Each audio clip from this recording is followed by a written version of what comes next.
evening, ladies and gentlemen. Thank you very much for your patience. We have had no end of trouble. I've got a really big storm coming into Ottawa right now, and it has affected my main internet line, and we've had no shortage of computer issues also as a result with all the power fluctuations. So thank you very much. Welcome to the Den of Lore. Please do grab your glasses of scotch, pull your chair up to the fire, because we're going to learn some cool shit tonight, courtesy of a good friend of the show, Laird Scranton, the great Laird Scranton, and we're going to be talking about all things comparative cosmological in nature, I follow his Facebook a lot, so maybe we'll get his opinion on some of the current goings-on south of the border. Now, I know that we also do have another individual on the show. Big Sexy is not with us tonight, apparently. He wasn't on Skype before the start, but we do have Big Sexy Kevin from Nebraska, winner of the Send Denver Michaels a Sammich contest. How are you doing, Big Sexy Kevin? Hey, I'm great. How about yourself? I'm fine now because we're live and on air, and I can actually breathe a little bit easier, thankfully.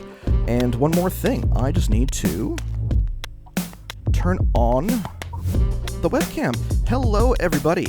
I'm hoping that I'm coming through nice and clear. I'm getting messages on Facebook as well as plug in the phone, USB, disable Wi-Fi, and unplug Ethernet and select USB on your hotspot. Yeah, Danny, thank you very much for the suggestion. I'm not going to tether my phone because my internet bill will be massive. I do have another internet connection, which is working fine, so thank you for the suggestion. I appreciate the help.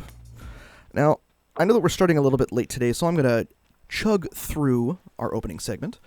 First of all, again, please do subscribe to the channel if you like the show. If you're the first-time listener, normally things are a little smoother than they are today, but weather being what it is, it's a little bit hard to guarantee electronics are man-made, as it were. So subscribe to the channel. Follow us on Twitter at Den of Lore. You can also follow us on Facebook, which is facebook.com/Den of Lore, or you can add me, which is /CZuger.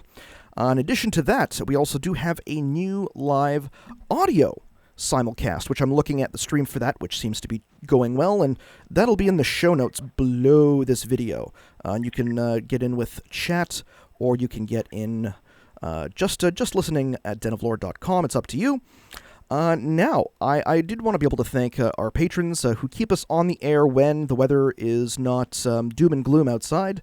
First of all, Sentient and Venice from Magical Egypt, thank you very much. Marc Catalano, as well as Doug Keenan. And, our two masters, Mason-level subscribers, which is Joshua Maddock, and our show mom, Ellen McCurdy. Thank you very much to all of you, and also thank you to Danny Kerr, who has supported the show nonstop since he discovered us. And I want to say thank you guys for making sure that we can stay on the air and ensure that the internet that is supposed to be working actually does work, and we can come to you live every single week. Now, I know that, Kevin, you were on the show for, you were on The Hangover a couple weeks ago after you won the contest. To all of you out there, we do have a contest in June, which will be pretty simple. Again, if you enter for $1, you can either go to denoflore.com, click support the show in the top right-hand corner, or donate to the show. You can donate just a one-time for $1, or you can go to our Patreon page and subscribe there for as little as $1. And the winner, at the end of the month, when I draw, will get this brand spanking new factory-sealed edition. This is a 0-day edition of Final Fantasy 15 for PS4. Giving it away for free. Well, $1, which is close enough to being free, or $1.35 if you're Canadian. So yeah, that's all I need to do. I'm going to draw that name the first show of July, and we're going to take this contest all the way through the end of our Ross Hamilton episode on the 29th. So you still have lots of time to get involved and get in on this. So thank you. Now, another thing, we're going to try and do a contest every single week, or every single month, I should say. Now, again, just a little bit of news that's going on with the show. We're actually going to be expanding the channel, which a lot of you are wondering, what does that mean, expanding the channel? Well, we have the main Den of Lore show, which is our 3 to however long. Again, if you talk to Ed Nightingale, it can sometimes go 5 hours, depending on the guest. That's our main once-a-week show, which we do either Thursdays during the summer, Fridays during the rest of the year, and that's going to stay. We've got our Hangover show, which I try and do intermittently, sometime within the week after the main broadcast, just to kind of recap and give you some basic news on the show, what's going on, if you can't tune into the main broadcast. Now, what we're going to be doing is we're going to be expanding all the subjects that we do cover, and I'm going to be holding 15 to 30-minute segments once a week live on YouTube, which will also be available after the fact, as Den of Lore always is, and it will be with researchers and experts who will be regular contributors every single week. Now, so far, we have the great Denver Michaels, who has offered to continue his crypto report, which I actually miss. It kind of took the sandwich contest kind of took its place, but I'll get back to that in a second. Scotty Roberts will also be joining me for a culture and politics segment, and I've also asked a good friend of the show,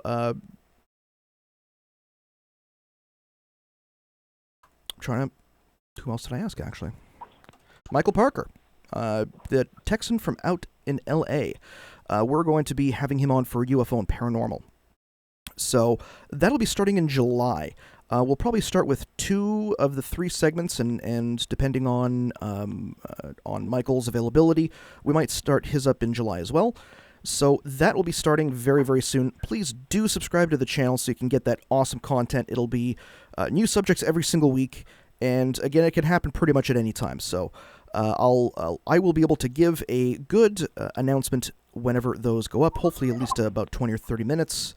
So please do subscribe if you do have that opportunity. Now, a cool thing right now is that we are going to be continuing the sandwich theme with Denver Michaels. It's going to be a new closing segment, and you don't have to submit anything, but we are going to find one good sandwich from the world out there, and we are going to make it, test it, rate it, and then discuss it on the show for you all to enjoy and to get a kind of a good idea behind our adventures down around the world in Sammich land.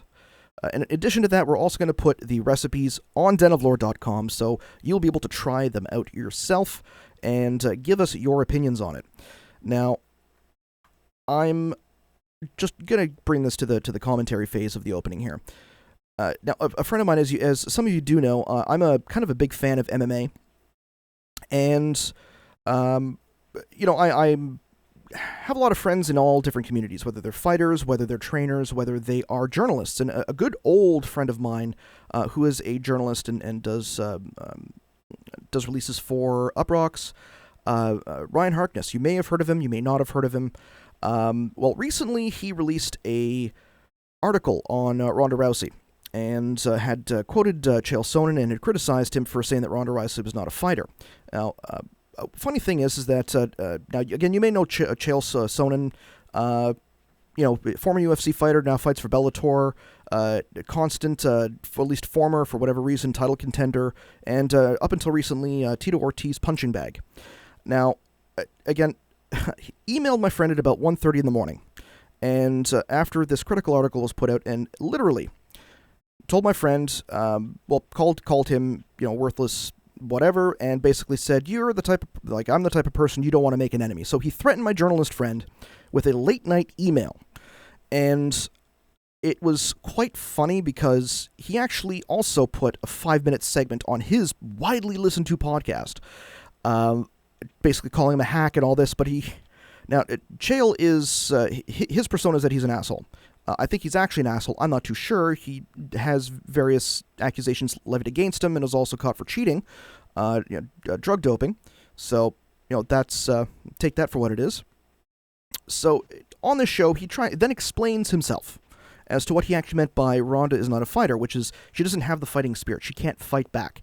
Now, if he'd been able to, say this in the first place, I would have been fine with it. and probably wouldn't have said anything.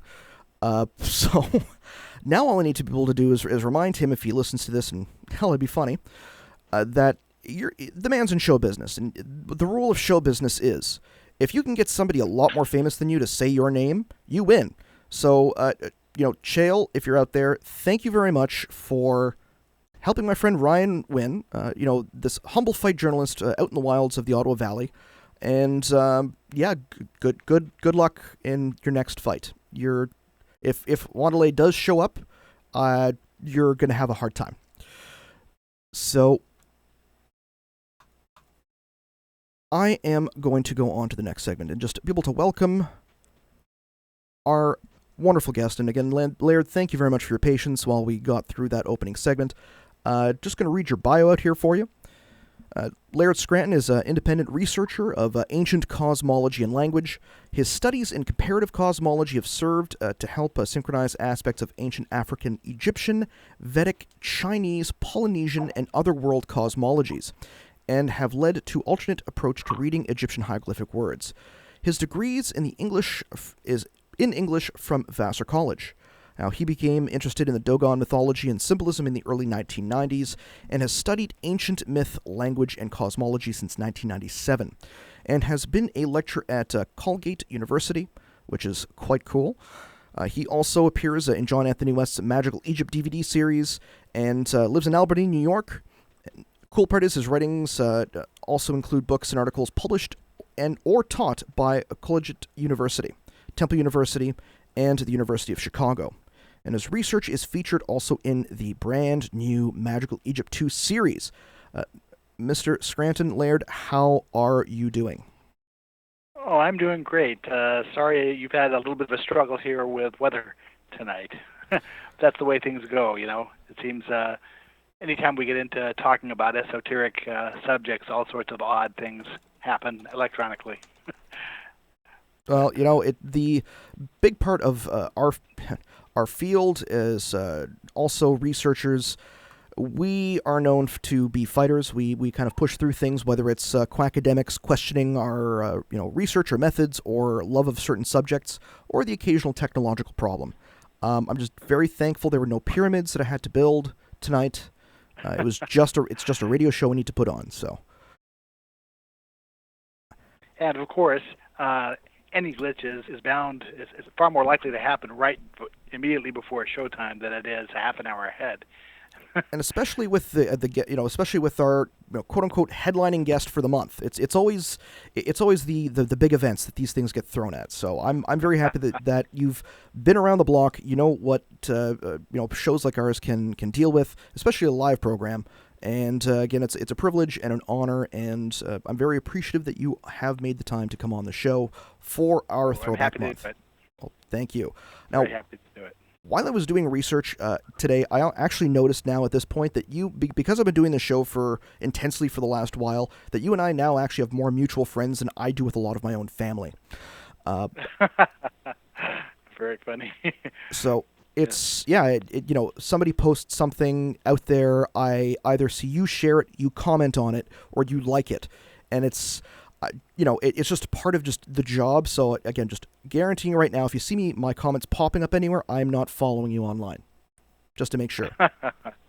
Yes, I'm stalking you. You're not stalking me. Well, if I'm as the joke goes, why is Laird Scranton such a magnetic guy? It's because of the pheromones. Pheromones. Yeah. Yeah. I'm going to see myself out. That's the second time I made the joke today, and yeah. Now, I know that you have. Now we all know that John Anthony West, who from the news I've been getting, has made large improvements in his health over the last couple of months. I know that he is at least leaving the treatment facility, and he's up and walking and doing physio at this point now. I spoke to Clay earlier today, so the big thing is he is possibly looking at returning to his tour routes at the end of this year. At least that's his target. Now, I know you've been asked to start doing your own tours in Europe. Did you want to give a little bit of a background on that? Yes, there's a tour company, a local tour company here in upstate New York, who routinely do tours of Ireland and places like that. And they approached me about possibly leading a tour to Orkney Island. My most recent book, The Mystery of Skara Brae, is about megalithic sites and things that happened on Orkney Island, north of Scotland, in around 3200 BC. So they're hoping to take a group of maybe 12 to 20 people there in September. If there's enough interest, we'll have a tour. And we'll spend 4 days on Orkney Island visiting all of these sites, and then we'll spend another 4 days down west of London, seeing Avery and Stonehenge. Let's see.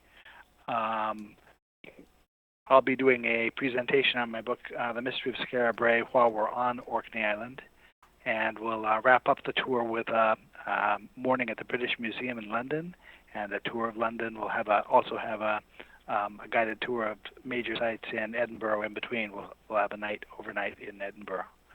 So it could be an interesting trip. I'm looking forward to going back if it happens, because my adult son and I were there last year in August and just saw some amazing things. Now, I know my wife has been to Scotland. She went to Balmoral Castle once with her dance troupe to. Well, she wasn't dancing there, but her sister had danced for the royal family with the Sons of Scotland here that are based out of here in Ottawa, and she said that part of Scotland was beautiful. I can't even begin to imagine how nice the landscape is out there. Oh, it is beautiful. I have sort of a kinship to it because I grew up on the west coast of the United States in the Northwest in Oregon, and weather is very similar, uncertain. It's cloudy and rainy and every kind of weather you can think of. But I happened to hit beautiful weather when I was there last August. I came away with the mistaken impression that the United Kingdom only has beautiful sunny weather. But the landscape is gorgeous, and there are things there that are so much older than what we bump into in North America. Very interesting to get some insights into what those areas are like.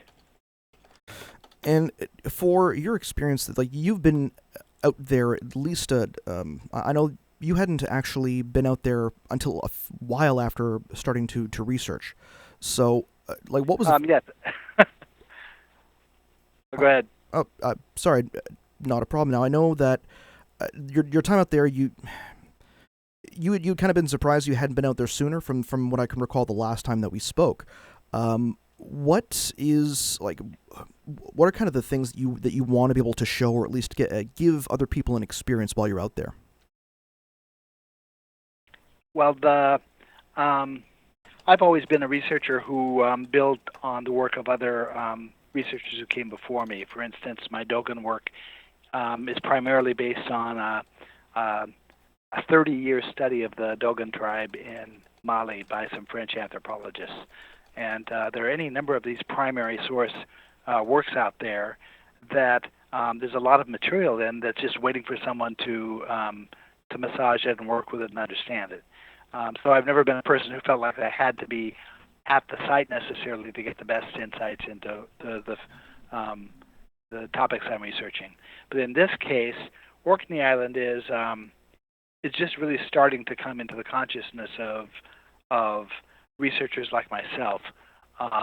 There were very interesting things going on there at 3200 BC. There's a recent BBC documentary that's just out where they are emphasizing how the roots of pretty much all of the megalithic construction, Stonehenge and everything related to that around the UK, began there in Orkney Island. And so the sites that we would be taking people to include a little village called Skara Brae, 8 stone houses that are interpreted as being the first farming village in the UK. We'll be seeing a number of stone circles and stone cairns, burial cairns. There's a famous burial cairn called May's How that we'll take a tour inside of. There's a the city of Kirkwall, which is the major city on Orkney Island, which is just a beautiful little town we got a chance to explore. There are museums there to see. There are really hundreds of little sites. You'd probably spend quite a period of time there exploring if you wanted to see everything that was on the island. But this is all very, very early stuff, and researchers really don't have a good concept of what it was about. So there's a whole wealth of material here to be looked at and interpreted, and tried to connect the dots to other traditions. Now, I know that at least there's a lot of people who are asking questions in Facebook, and I've been, and to truth be told, had a few emergency calls with my clients today, so I didn't finish my outline. I was going to try and get as many things from your Facebook page and to try and ask you. So if I'm stopping for a second, it's because I'm waiting for my computer to scroll down while I look for more as we're going. But the first question I want to ask you is, well, first of all, do you have a public Facebook page that listeners and followers can go to either connect or to get news? I have my personal Facebook page under my name, Laird Scranton. I joke that people shouldn't mistake me with the long list of other Laird Scrantons. I'm the only one. But people who want to contact me can friend me on Facebook or message me through Facebook. That's usually the easiest way to make contact. There's a LairdScranton.com website that is actually a fan site, and there's a contact tab there that does reach me.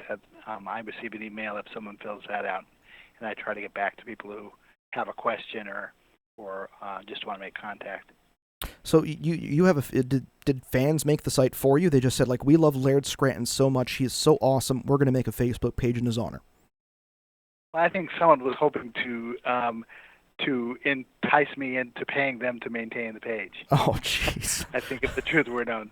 And my outlook is, I really am looking for direct contact with people. I go to conferences, and Facebook seems like a pretty easy way to be found. I can be found through my publisher. I don't really have a need for an official page or any of the overhead of trying to maintain an official page. Yeah, I can say that from personal experience. Coming from an advertising field, I understand all the basics, and especially a lot of the advanced stuff in terms of just getting in contact with people, building a community, making sure that people not only can engage you but also feel appreciated for engaging you, and for giving the time. So, but knowing that takes a tremendous amount of time to do. If you've got multiple pages, you're constantly going back and forth. It takes a very, very strong mind and someone with very good multitasking skills to do it if you've got too many. Yes, and it multiplies pretty fast. No, but I'm easily found on Facebook, and I try to make announcements of things that I'm doing and things I'm discovering on my own Facebook page, and it seems like a sort of centralized place for people to find out about me. Now, Laird, I want to apologize now if you start getting an avalanche of friend requests in the next couple of minutes. I know that I've got some people saying that they are. Now, there is one question that I did want to ask you initially, and this is actually from a listener that's coming in via Twitter. And let's see if I can... Oh, Twitter actually changed their entire interface while I was setting up the show today, apparently. Like their app just completely changed. I'm like, what is this? Like, where's the messages? Okay, let's see here. This is from Mr. Arn Voot, and let's see here. Okay, this is actually it's regarding. Let's see here.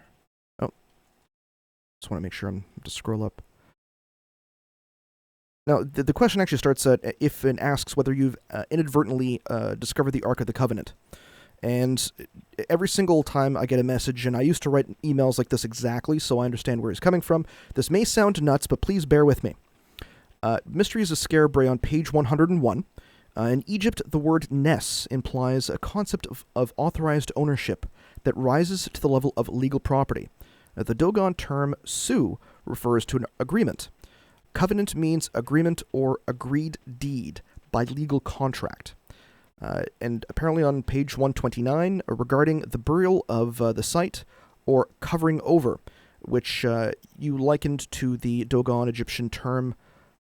It's hyphenated, so please forgive me. Arkahet, and the Druid arch, also meaning to bury.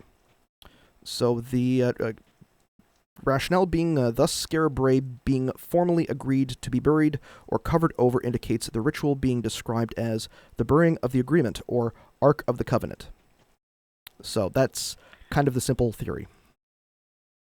Okay, language is a really important tool for pointing us to what the meanings of things might have been. They're like one of the starting points for trying to explore what a thing might have meant. Whoever put the symbolic system together that I'm working with took very great care to, with the relationship of words. This started out as a phonetic system that happened before written language appeared. And so relationships between words rest on similarities of pronunciation. In fact, individual terms, important terms to the cosmology, carry clusters of meanings typically that are unrelated to one another. That's one of the ways you can correlate things between languages is you have a cluster of 3 or 4 or 5 or 6 meanings that line up in both languages associated with the same word, and now you have a foundation for claiming a correlation between the words that doesn't follow traditional linguistics. It depends more on cosmological comparison. But the word arc, one of the techniques that was used symbolically to communicate information over long periods of time was they would bury certain objects or leave symbolic artifacts alongside sites like this that they would bury, and because of the similarities of the way words are pronounced, the thing they buried is pronounced like the thing they're trying to tell you, the message they're trying to get to you. An Egyptian word for that means to cover over is pronounced arc. Well, arc also is a word that refers to a primary structure of matter. It's a spiral of matter. And these sites on Orkney Island that lead to the Scarabray village are laid out conceptually in the form of a spiral. And so it's reasonable to think that in the mindset of this cosmology that you could apply that term arc to the spiral. So covering over the sites and deliberately burying them to preserve them allows you to make the argument that the term arc was what was intended. You have a similar thing happening at Gobekli Tepe where things were buried over. There's another Egyptian word arc. Actually, it is the word that means to cover over, where the symbols of the word depict a daily action that happens in Hebrew when they are finished reading from a Torah scroll. You might not know that every Hebrew temple in the world reads the same portion of the Torah scroll on the same day. And during the course of the year, they make their way all the way through the Torah scroll and then rewind it at the end of the year. But when they're finished reading today's portion, then they carefully cover over the Torah scroll and tie it and place it in a cabinet called an Aron HaKodesh, which gets abbreviated to ark. Well, the glyphs of this Egyptian word that means to cover over shows the picture of pictures that essentially imply a scroll being tied and covered over. And so it's another reason to think that there's a ritual purpose behind this covering of these sites, that it's saying whatever instructional purpose was supposed to be accomplished at this site was finished, and now that we're finished with it, we're putting it away the same way we would put away a Torah scroll after we had finished a portion of reading that. So you could, to try to attach that to the concept of the Ark of the Covenant, it's likely that the term Ark is connected and that the concepts are connected. The problem is that the Ark of the Covenant concept is a late enough concept from my perspective that it doesn't clearly tie to the cosmology. It's hard to know what was intended from the perspective of, say, Christianity. When they talk about the Ark of the Covenant, it's hard to anchor what they were talking about. The era that I'm looking at was longer before Christianity than we are after Christianity. It was the era I'm looking at is maybe 200 years before Christianity, and we're only 2,000 some years after. So you can imagine the differences that might happen in the way people communicate things. So yes, it's a possibility because of the resemblance of terms that there might be a connection to the Ark of the Covenant, but there's not enough information in the later tradition to know what that connection might be. I've got a question from the YouTube chat, and they're asking, would this covering over wrapping would this covering over and wrapping be related to early clothing, for example, togas in Greece or in Roman times or in India? Indirectly, yes. The mindset of what was happening in these ancient times is that there was a deliberate civilizing plan whose main goal was to teach us how to be farmers as opposed to hunters and gatherers. And that civilizing plan was tagged to this symbolic cosmology that talks about concepts of creation. There's sort of if you know about mnemonics, where you try to use one thing to help you remember another thing, that each of the skills of agriculture that were being taught were framed in a way so that if you could remember how to plow a field, you could remember a certain concept relating to creation, concepts of creation. Mm-hmm.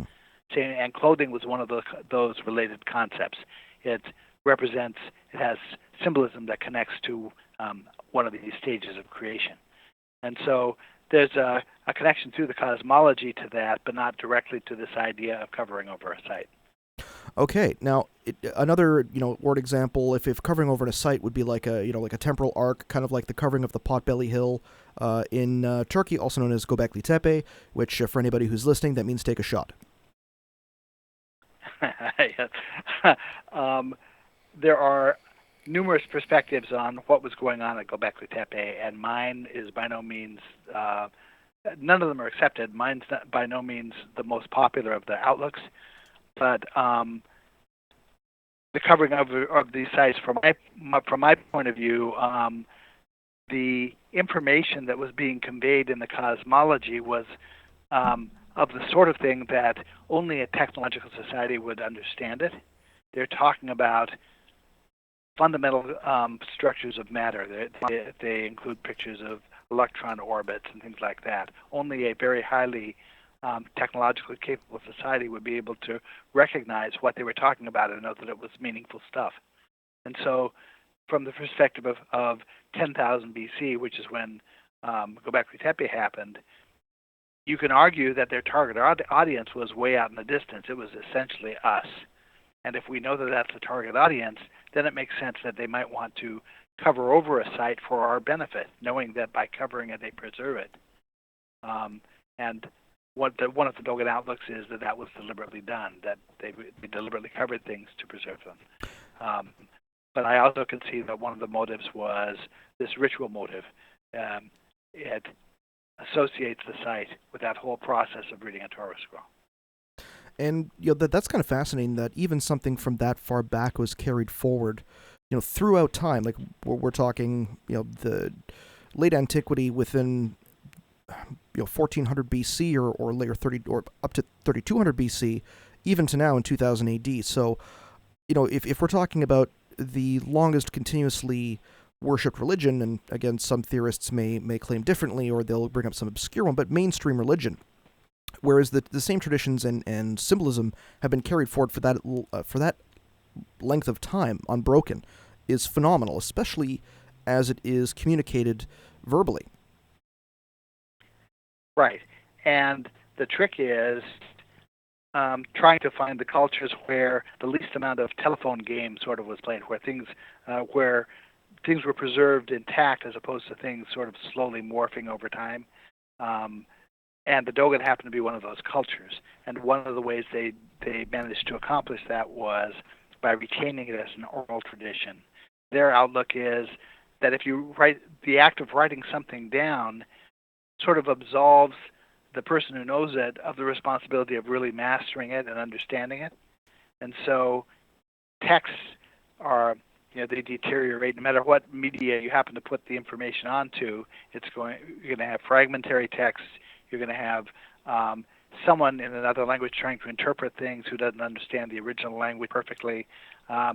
Whereas when you have a person who can explain the concepts to you, they get transmitted correctly. And so in my experience, the cultures that never developed writing are the ones who did the best job of keeping this stuff correct. And being able to transcribe things into stone, for instance, would definitely be advantageous, because the difference between something like granite or something like limestone, as we've seen with the weathering of the Sphinx, you can get 10, 20, 30,000 years out of a solid piece of granite without too much weathering. Whereas pretty much nothing else is going to survive long periods of time. I've heard statements that 5,000 years from now, you wouldn't find any remnant of a skyscraper on Manhattan. Well, concrete, especially the concrete we produce today, is nothing that even the Romans could do. Right. So if it can be set in stone, then it has a possibility of surviving, and that's pretty much all the archaeologists have to work from as you get back into some of these early eras. If it wasn't set in stone, they can't be sure about it. Now, I know that and I'm going to go through my list of interesting questions to try and delve into here with you. I know that you recently posted a tale of the Scandinavian saga related to Orkney Island and the pygmies. Would you be able to go into a little bit of detail about that? Yes, and to get a little bit of background, you have to understand what the Dogon say happened. The Dogon say that the reason they know all sorts of odd scientific details that it seems they shouldn't know without having technology is because in ancient times, someone deliberately taught these things to them. Someone who already knew them taught them to them, and we have direct comparisons between the symbolic system of the Buddhists that goes with the Buddhist stupa shrine and the cosmology, the symbolic system that the Dogon have. And they're given in different languages, so we know that one didn't just adopt it from wholesale from the other. They were both we have ways of demonstrating that they're both ancient traditions that go back at least thousands of years, if not 4,000 or 5,000 years. The Buddhists say their teachers were non-human. The Dogon say they were not only non-human, but that they were originally non-material in a complicated way. The Dogon outlook is that universes form in pairs, one non-material and one material, and that their teachers had originally been non-material, but found a way to act within a material frame to teach these things to the ancestors of the Dogon. And the Dogon say that their teachers were concerned about potential bad effects that could happen to humans as a consequence of being in prolonged contact with these non-material teachers. So their solution to that was to sequester 8 tribespeople at a remote location, teach them all the things that they wanted to teach, and then send them back to teach everybody else in the tribe. Now that's a dynamic that we see repeated in cultures all over the world in their mythologies.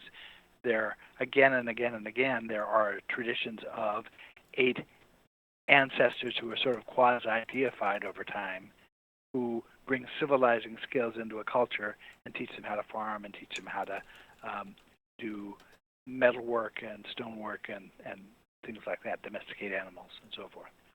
So on Skara Brae, what we have is a cluster of 8 chambered houses that there's reason to think connect to this Dogon tradition.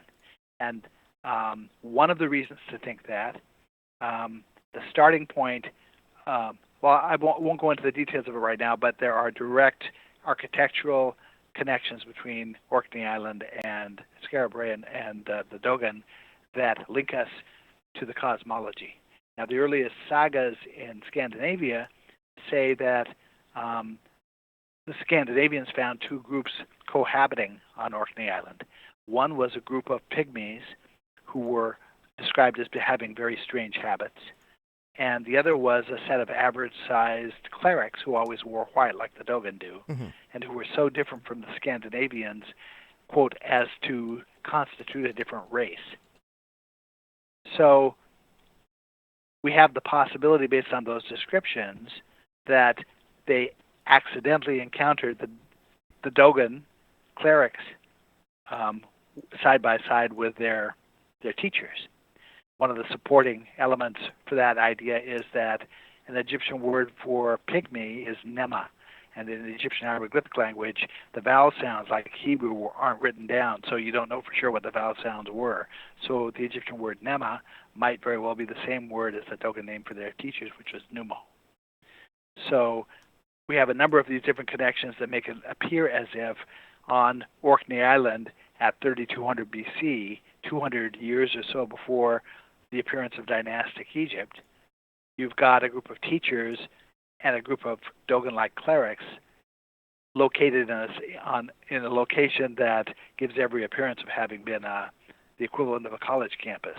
We've got megalithic structures there, life-size structures made out of stone that recreate the sequence of shapes that the Dogon say represent how matter forms. And these sites were connected by a road back in 3200 BC, so that a person could walk along the road and pass through sequentially these stages of creation. It gives the appearance of being an educational site. So there are all these different elements that come together to make it sound like this may have been the location the Dogon are talking about. Gobekli Tepe, on the other hand, in Turkey, which is a much earlier site, gives the impression of being a site that the Buddhists talk about called Vulture Peak, where it's the first place where a Buddha is understood to have passed knowledge to humanity. One of the things I've done this week through Facebook posts is demonstrated Dogon practices that look for all the world as if they connect to the Gobekli Tepe practices. The Dogon make carvings that are stylistically almost indistinguishable from the Gobekli Tepe pillar carvings. I know that there was the recently released paper on the cosmology of Gobekli Tepe. I did a masterclass as we do one once a month for our master denizens who support the program. Basically present papers, bring experts on just to give a presentation. So we were originally going to have Jim Kennedy on last month, and unfortunately he could not make it due to a personal matter. Schedule didn't work out. And so he sent me the entire paper for Gobekli Tepe, and reading through it was fantastic, at least as far as a different perspective. Now, I know at least your position on it, because I've read your comments based on Facebook, and I can understand where you're coming from. But what do you think about the possibility of the carvings representing different constellations? I think in the mindset of all these ancient cultures, it makes perfect sense that animals would be used to represent constellations. I mean, we see that passed down in a number of different forms. People are familiar with the zodiacs of different cultures. There's every reason to think that astronomy was one of the skills that was being instructed. So that also makes sense that there would be alignments to stars and that they might be trying to represent constellations as animal figures. I'm on board with that idea. I have a couple of caveats, a couple of reasons to think that we have to be cautious about some of this. The study that you're talking about made it sound as if they all but outright said that they had confirmed the alignments of the stars to those pictures in that era. In other words, they could look at these pillars with the pictures of the animals on them and confirm that that's the way the stars would have looked behind the pillars during that era. I know, based on other work I've done, other research for another book that's really not directly related to cosmology, that there are the astronomers have some difficulties interpreting things across the boundary of the middle of around 709 BC is where the problem comes. And it's not just the astronomers who have the problem. The difficulty is this, that every total eclipse of the sun that has happened since 709 BC, they can use their software programs to confirm where it could be viewed and on what date it can be viewed. Not a single report of a total eclipse of the sun that occurred prior to 709 BC in any culture has been able to be confirmed that way. Now, the eclipses depend on the relative motions of the sun, the moon, and the earth. And those motions are represented as being clock-like in that it would take an awful lot to change them. So we would think that all we should have to do is use mathematics to be able to trace these back and verify, yes, there certainly was an eclipse here on the stage just like the sky reported. Now, the astronomers take the point of view of, well, it might have been cloudy that day, and maybe he got it wrong. Maybe he was off a day, or maybe the guy wasn't really a reliable guy, or maybe he mistook something that looked sort of like an eclipse for an eclipse. They have this whole host of different rationales for why they don't have to believe the report of the guy who said there was an eclipse there. But meanwhile, the historians are saying that these guys are so reliable that the historians have based their official timelines of history on those eclipses being correct. So the guy who's doing the reporting has credibility for the historians, but somehow doesn't have credibility for the astronomers. Another problem is that at 709 BC, you have all sorts of other odd, unexplained things happening. You have a major fluctuation of the magnetic field of the Earth that they can detect from residual magnetism in rocks that happened. They don't know why it happened, but it would take something big to fluctuate it that much. There's a change in the rate at which plants absorb ions. This ion absorption rate is critical to radiometric dating techniques.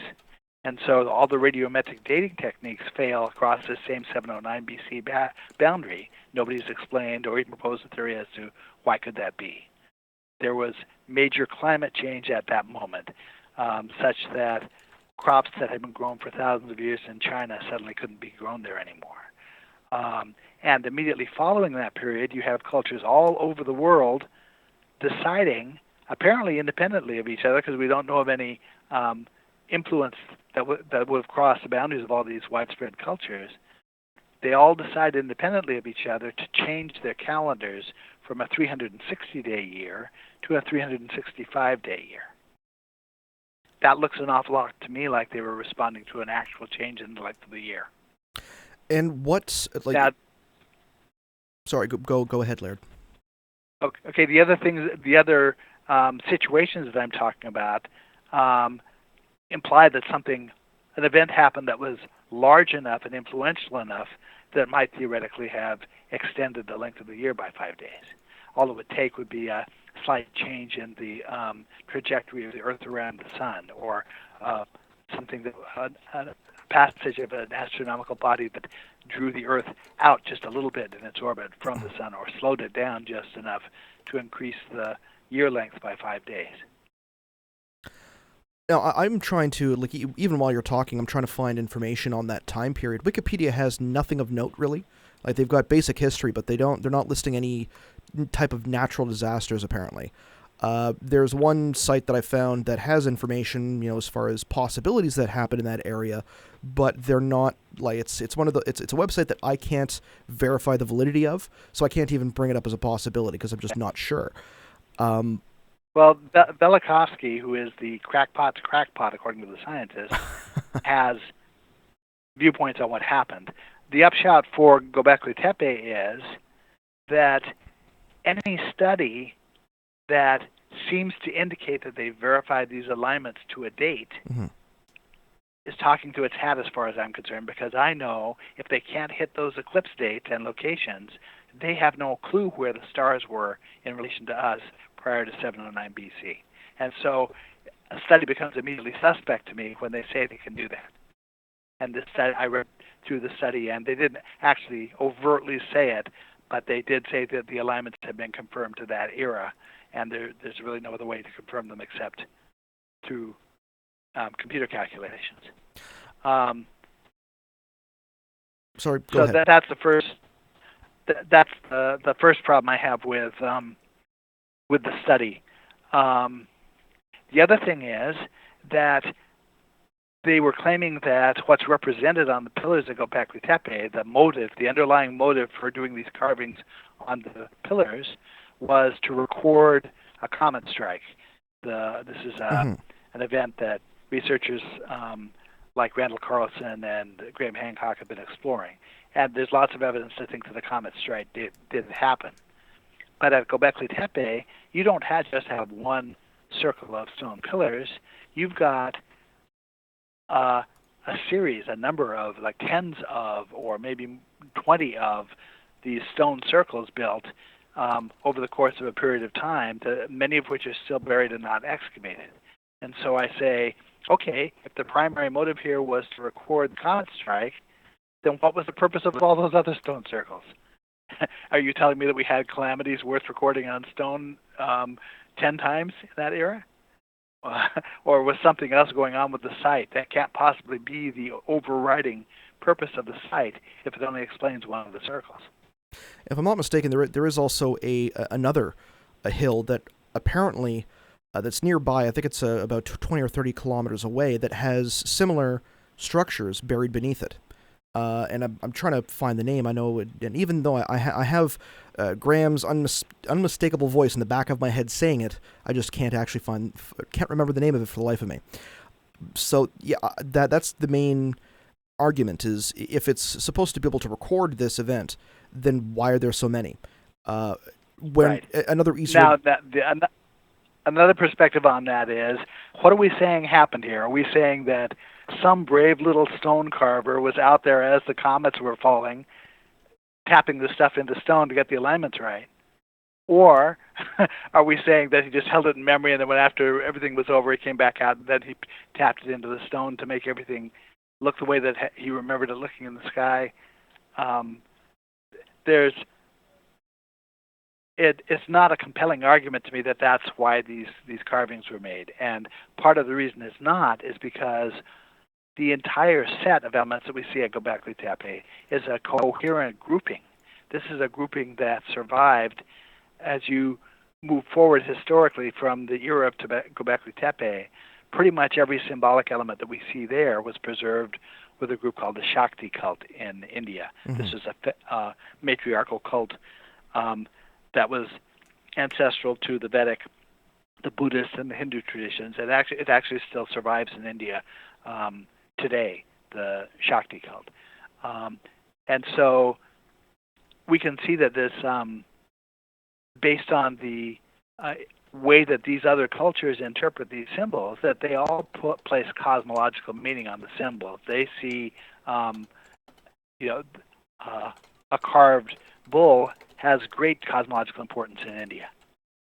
Each of these symbolic elements does. Even the name Gobekli Tepe, one of the traditional translations that is given in Turkey for the name of the hill means potbelly hill. Mm-hmm. Well, nobody I knew when I was first researching this stuff knew what potbelly hill meant. But a potbelly for the Shakti cult is a clay pot filled with water that represents a womb. This is one of their iconic elements. And it also has cosmology. It has meaning symbolically in terms of the cosmology of all these cultures. The animal images themselves were carved on the pillars. If you go to an Egyptian hieroglyphic dictionary, well, let's rewind just a little bit. Gobekli Tepe as a name. If you take the word Tepe in the Turkish language, look it up in a dictionary, you'll find about 25 different meanings associated with the word Tepe. If you then go to an ancient Egyptian dictionary, you'll find a dozen of those 25 meanings also associated with words pronounced like Tepe.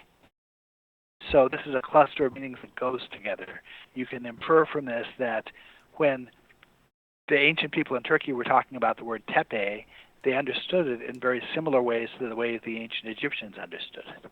So knowing that, I looked up the names of all these animals that are pictured on the pillars at Gobekli Tepe in the Egyptian hieroglyphic dictionary, and I discovered that the names of the animals are all pronounced like cosmological terms, important words from the cosmology. And that says to me that these were cosmological symbols that a hunter-gatherer could walk up and see a picture of a scorpion or a picture of a vulture, say the name of the animal which he knew, and at the same time be speaking the term of cosmology that he was about to be instructed in, standing there. Now, I'm looking in, for anybody who's watching on YouTube for the live stream, I've just brought up an image of Pillar 27 from Enclosure C at Gobekli Tepe.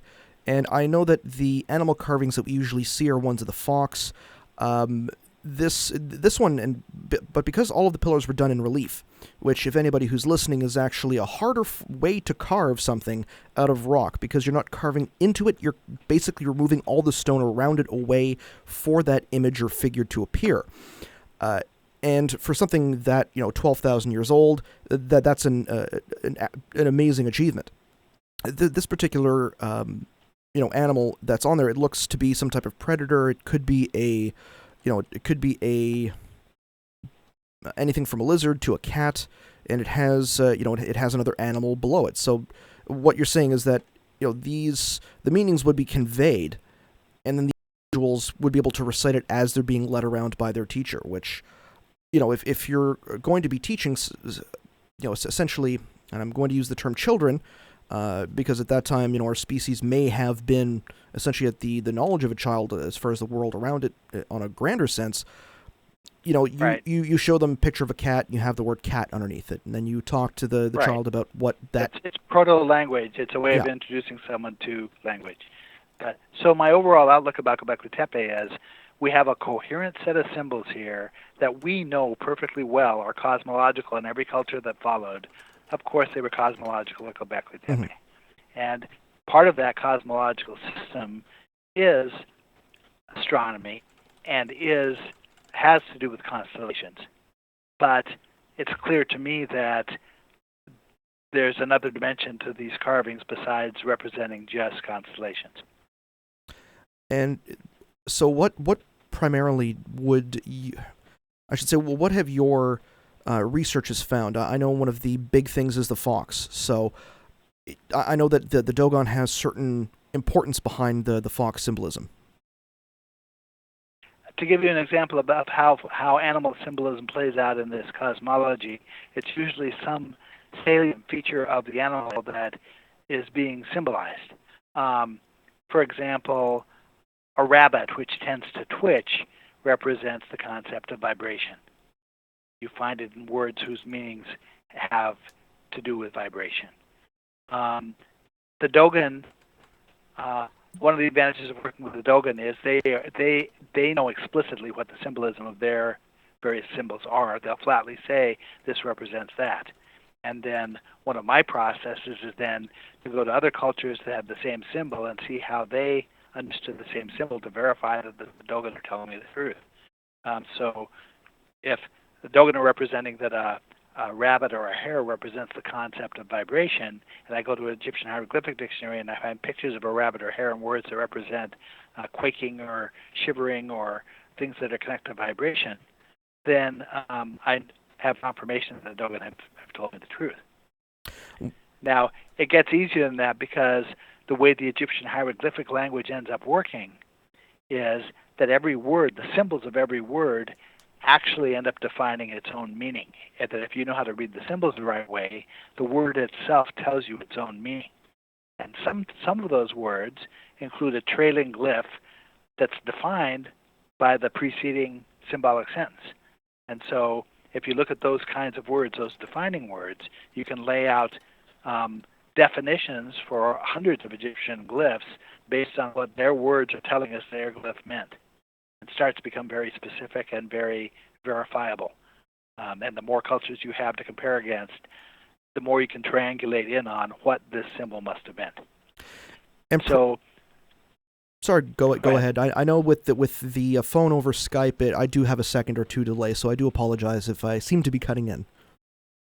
No, I do the same thing. So go ahead and ask your question if you like. I was going to say, if if they're using symbology and metaphor to be able to convey complex meanings, why would this be the preferable mode of communication for the more ancient civilizations as compared to our more written, literal form of communication today?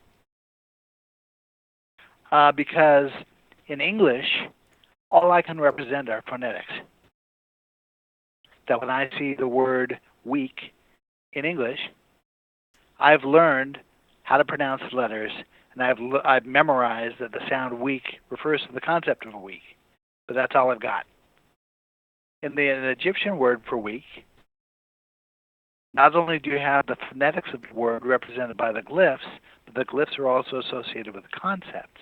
And symbolically, the Egyptian word for week reads 10 days, and that's the definition of an Egyptian week. It's a very simple word. It's written with 2 glyphs. I can't for the life of me understand why for 200 years Egyptologists didn't take a look at this word and say, isn't that amazing? The glyphs symbolize the concept of a 10-day week, and the Egyptians had a 10-day week.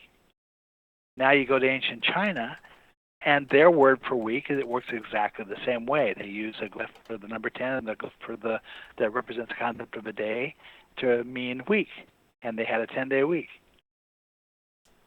Virtually every Egyptian word that I've come across works this way in one form or another, where the symbols of the word specifically define for you what the word means. And so very often I'll learn things about Egyptian culture that I didn't know, but I learned it by reading the word, not by reading it out of some book someplace. And then I have to go find a book that verifies it. But the words are telling me things that an English word wouldn't tell me. It's really a far superior way of representing things.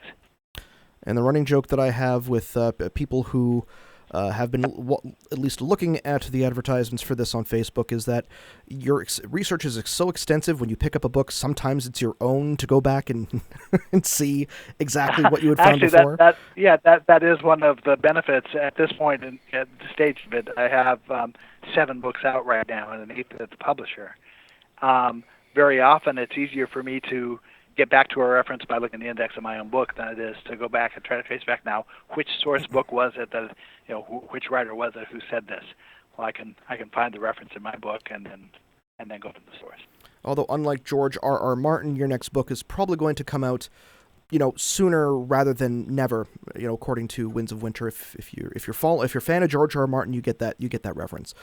Yes. Now I know that. Sorry, go ahead. No, all right. I didn't mean to interrupt again. This delay is a problem. The books do end up creating a resource for myself. A lot of times I look back and realize, now I started doing this work before I really knew very much about the overall subject I was researching, and so the fear is always that, I wrote something down in one of those early books that's just so far off the mark, I'll be embarrassed for the rest of my life that I thought it meant this when it means something else.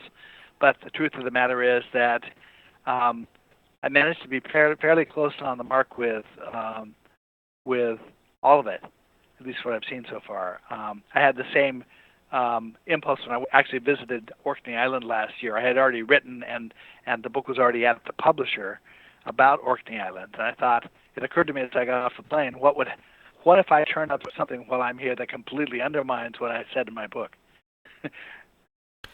And that's. But I didn't. Yeah, that's always the risk if you're not if you're not out in the field. And I know for certain men it can work, especially having known you at least familiarly for the last 6 months, that you're kind of a very detail-oriented guy. Like any of your Facebook posts is very less, whether it's dealing with your own research or subject matter or the politics of the day. It's always well thought out, well written, and concise for anybody to read within 30 seconds. So there is always that risk. I know that researcher David Roll recently, I talked about it at the beginning of one program, where there was this one a colleague of his who does a lot of biblical type of study, and he hadn't actually gone out into the field himself or actually looked at these ancient documents and scrolls that he was supposed to be quoting and translating. And with Scott Crichton, whom we both know, so when he did his research on the Admiral, he actually went to find the journal to look at the pages themselves. With the more abstract concepts that you tend to approach, it's something that doesn't necessarily have to be done firsthand, but it can always help. So I can understand your overall apprehension, but at the same time, yeah, I don't think there would have been a problem just from knowing you. Well, my job as a software designer, my career has been as an independent software designer for businesses. And as I was getting into it, I was the guy who would get called in to make a change to a software program or to a system that the company couldn't make for themselves or didn't want to make for themselves. But I was expected on a short term to learn enough about their system to be able to make this critical change to a critical program, and expect that it was going to work, only without the flexibility of time to learn everything about their system. And so you had to find ways of knowing things without knowing it. I was joking that I was expected to know more and more with less and less information. The day was going to come when I was going to be expected to know everything with no information.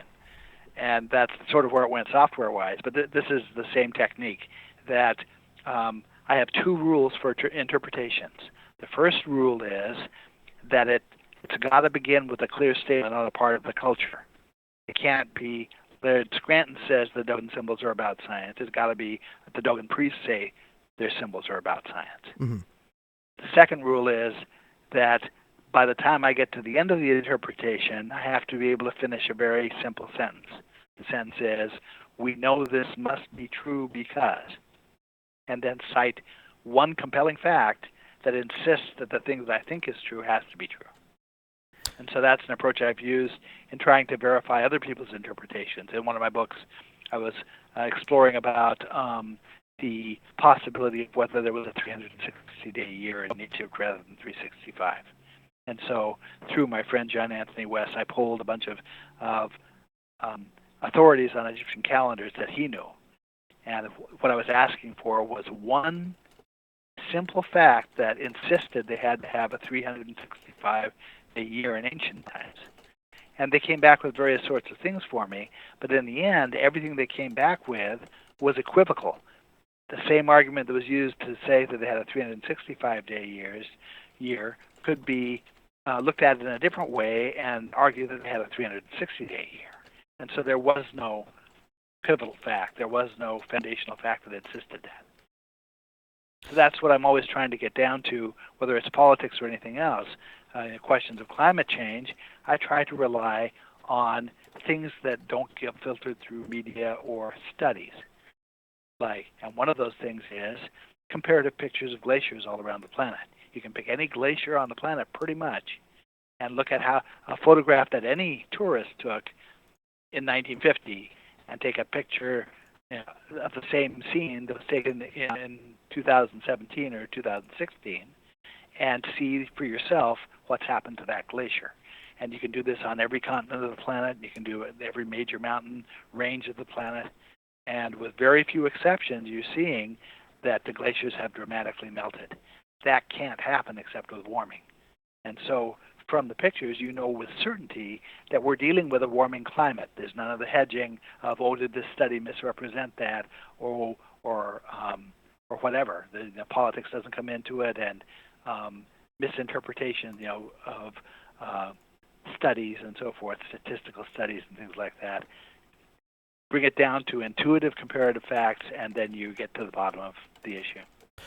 And I know we had Jerry Dickens, Dr. Jerry Dickens from Rice University on, and what was supposed to be a one episode, 2-hour presentation, ended up getting spread into about a 7-hour 2-parter, and it was all about the carbon cycle and all about the PETM, which is the closest analog to the amount of carbon that's being released into the atmosphere today.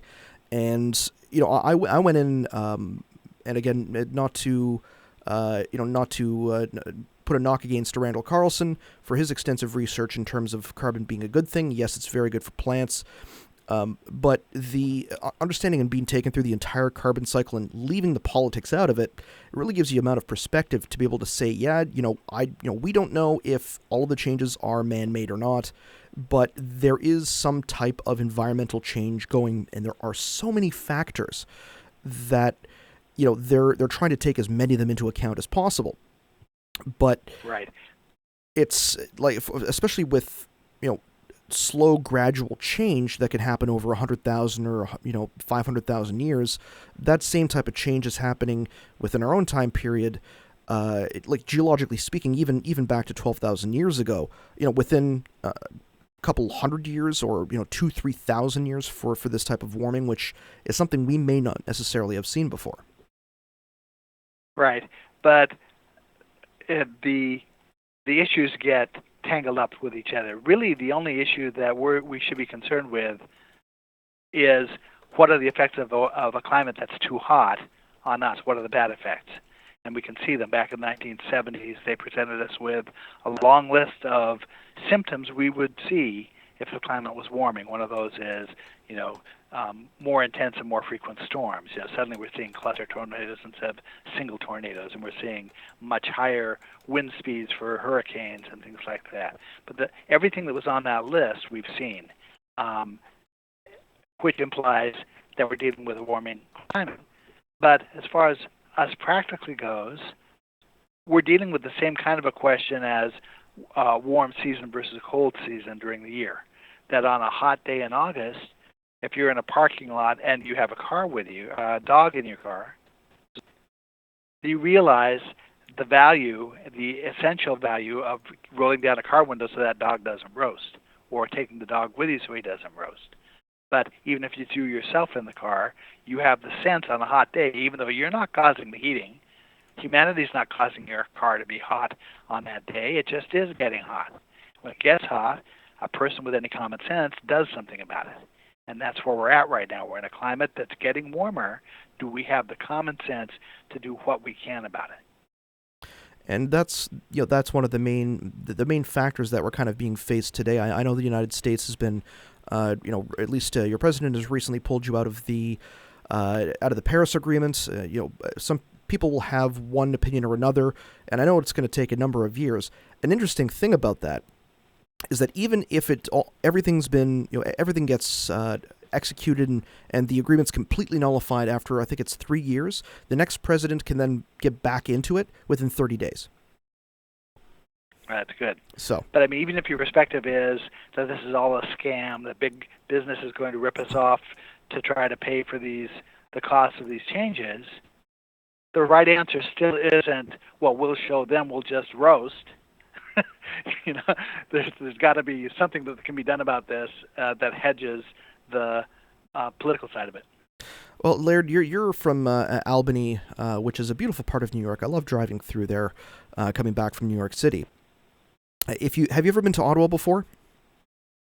Ottawa, Canada? I never have. I mean, it's not very far from where we are. Albany is really nicely situated, and proximity to Canada is one of those things. Montreal is not that far, and Ottawa is certainly reachable. Toronto is also a little around the lake, but still reachable. Well, Toronto has No, I've never been to Ottawa. I have spent time in Toronto and in British Columbia, and I like Canada actually quite a lot. Well, Toronto and Montreal. Toronto has the benefit of the lake effect, and Montreal has the benefit of at least the currents coming through the St. Lawrence River. So a lot more precipitation there, but nowhere near as cold. To some people here in Ottawa, where I'm from, in December it can get to minus 40, minus 45 with wind chill, and then we get plus 45 in the summertime. But we get snow sometimes for 6 months on end. So I can see a lot of people who live in certain climates. They'll be like, well, what's global warming? It's like 10 degrees here today. Like, what do you mean global warming? It's the middle of the winter time, and they don't necessarily understand that it's over the long term you see the changes. If you have, but during the year or during the week, you'll have more extremes in weather and temperature. But over the long term, it'll essentially look the same.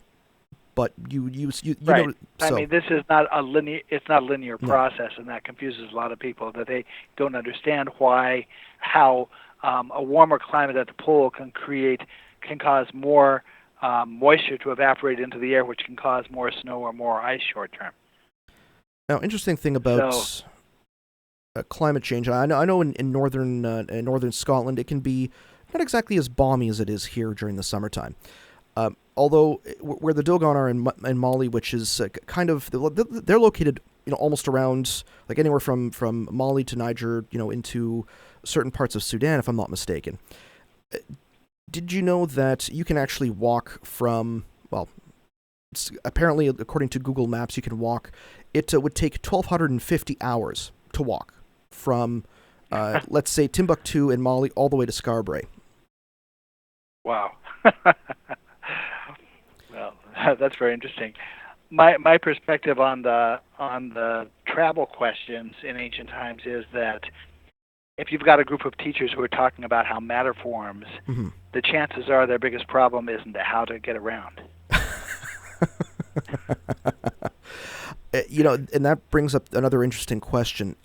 If you'll have the ardents who will believe that you have to keep your mind open when it comes to a lot of things, whether you're dealing with ancient aliens or what have you, or metaphysical beings, and then you'll get individuals like Graham Hancock who will take more of the mind expanding route as far as trying to describe or explain talking to otherworldly beings and being taught by them.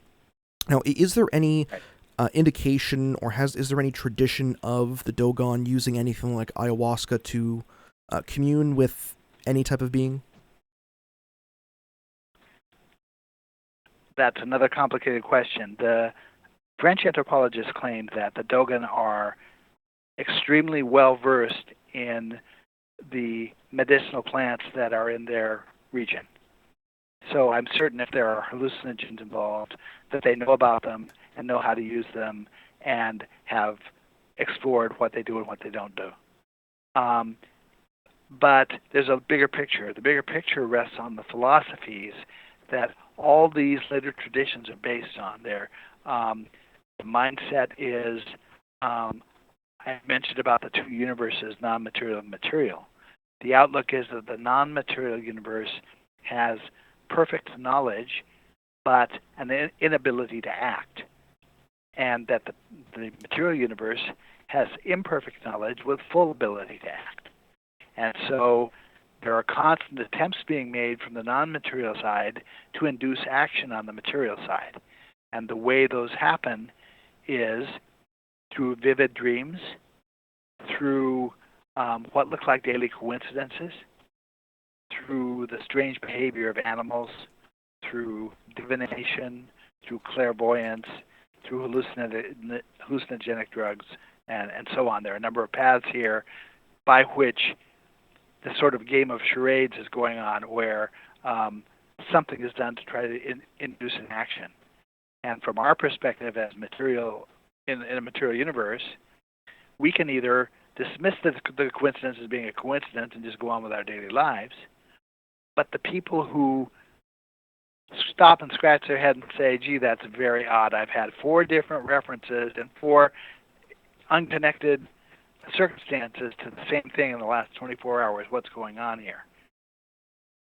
The people who learn to pay attention to that, the people who explore it and try to see, is there a connection between those things, are the ones who foster more of it for themselves. And anyone I know who gets involved with researching this field of study that I'm in has many stories to tell of unusual things that have happened to them. I myself, sort of out of the box, coming out of college, I would have described myself as being the least spiritually connected person that I knew. I had really no reason to think that there were things going on that I didn't understand.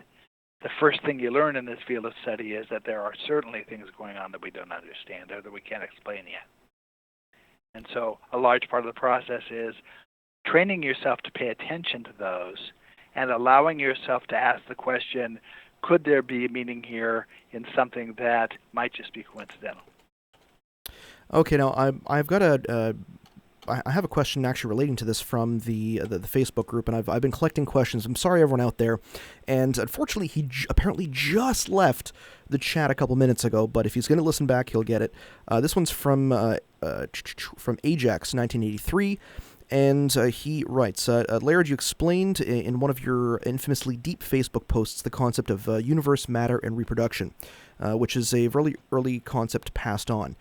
Is it plausible in your view that this concept morphed into the many trinities found globally, such as the Son, the Father, and the Holy Ghost? I don't connect trinities to that particular concept. Okay. What they're talking about is when the term cosmology for these ancient cultures, when we say cosmology, what we're talking about are processes of creation. And what they're concerned with are the processes by which the universe formed, the processes by which matter forms, and the processes of biological reproduction.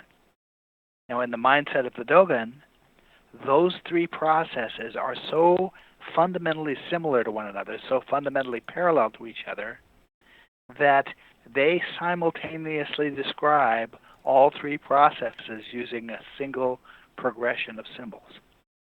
This is a demonstration of capability. Whoever put this system together was showing off.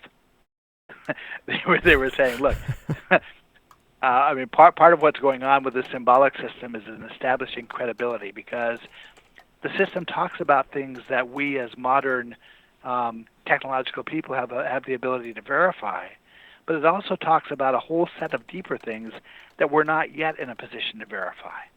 And how, if you had somebody that you were trying to educate, and you knew that a certain percentage of what you had to tell them was going to sound completely ridiculous to them, but you desperately needed them to take it seriously, how would you get them to do that?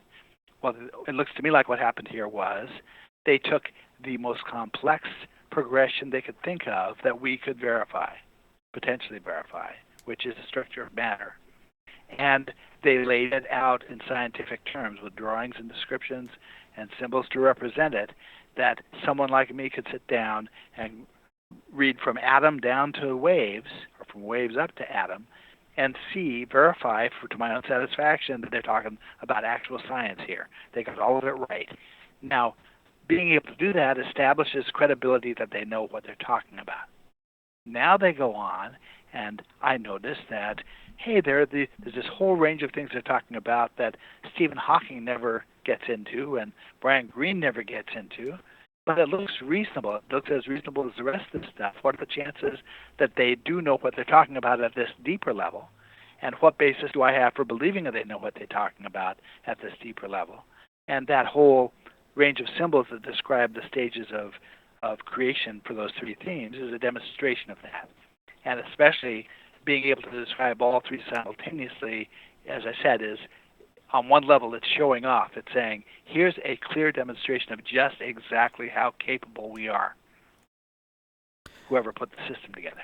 Well, and for instance... I didn't actually get back around to answering the question about Trinity. When it comes to the question of a Trinity, that relates more to me to Buddhist concepts of what's called Ascension. Ascension is the idea, again, this has parallelism to it. We have ascension in an individual, which is trying to become more spiritual, trying to reach spiritual enlightenment, let's say. But you also have this process of the progression of matter from waves to atom is considered ascension. And there are processes in the macrocosm that are considered to be ascension. Now, the idea is that at certain points in the universe, there are connections between the non-material and the material, that there is a flow of energy between these two universes that's as essential to life as the natural water cycle, which is the flow of water evaporating from the oceans, forming clouds, rising up over the mountains and raining, and then the water flowing back to the sea. There's a cycle like that going on with energy, according to the Dogon, between these two universes. And at the points of crossover between these universes are considered to be gateways. there are potential gateways there. And concepts of ascension in Buddhism provide us with a series of metaphors for how to locate one of those gateways. And those concepts are expressed in terms of three deities, and at the same time expressed in terms of three astronomic structures. Now what's interesting is that the ancient term for Gobekli Tepe, the ancient Egyptian term for the region that Gobekli Tepe was found in, rests on an Egyptian word that's expressed in terms of three names of deities that also represent three astronomical bodies. That's one of the points of connection between the Gobekli Tepe symbolism and the later traditions that we're studying. There were other what look like sanctuary names, archaic words in Egypt that they're formulated in a way that looks like a sanctuary name that have certain characteristics, and they're all expressed in terms of three deities. What's interesting is the deities almost always cross the boundaries of different cultures' deities. Like you'll have Yah mixed up, from Judaism, mixed up with, let's say, Ast, which represents Isis in Egypt. You'll have crossover in the names of these deities. Some survived in some cultures, some didn't. It's the stages that relate to that ascension process, these three deities and these three astronomic bodies, that eventually work their way down to become concepts of a trinity.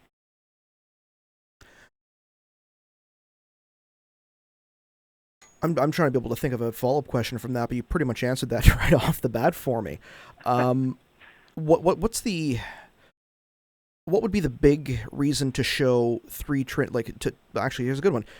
The idea of a trinity with three deities. What overall was it the reason to show absolute significance, or to get people to pay attention, or was it just an ability for people to kind of better recognize or better be able to remember what those symbols could mean? When we talk about matter forming, there are three distinct realms or worlds of matter. Matter as waves, matter that gets reorganized to produce something called a Calabi-Yau space in string theory. It's a spiral. And then there's processes upward from that spiral that form more familiar particles like protons, electrons, neutrons, atoms. Three different worlds of matter. In Egypt, let's see, there was Anubis is the god of the second world of matter that corresponds to the second world. In Egypt, it was referred to as the underworld. Keper, the insect, was the god that related to matter in its wave-like form. So I think that there's symbolic connection to those three worlds of matter, trying to maintain a parallelism of expression with those general groupings of things. Beyond that, the three astronomic bodies that connect to those sanctuary names have significance in terms of these processes that I say science isn't talking about. That one of the things that parallelism lets us do is, there's certain things we can see above us in the constellations and in the stars. Now, if we know that the things we're looking at in the macrocosm have parallelism with things that are in the microcosm, as above, so below, then when we're imagining what goes on with certain structures that we can't view in the microcosm because they're too small, we can infer from what we see in the macrocosm what that must be. And vice versa, there are processes we can observe in the microcosm that relate to things that are so large we can't perceive them in the macrocosm, like what's outside of a universe. The Dogon talk about that. What preceded the Big Bang. The Dogon talk about that. How is it that an act of perception causes a wave to turn into a particle? Stephen Hawking doesn't talk about that. even at that point, I don't think they necessarily have an explanation. It's just kind of one of those, it's like, oh, well, it happens, so it is, but there's no, like, whether people have attempted to or not. And this is one of the more interesting things when you start, at least when I started to get into more of the metaphysical teachings, where it's like the ancients knew the mechanics behind it, but they may not necessarily have been able to witness it firsthand, or if they may have been able to, depending on which researcher you talk to. Have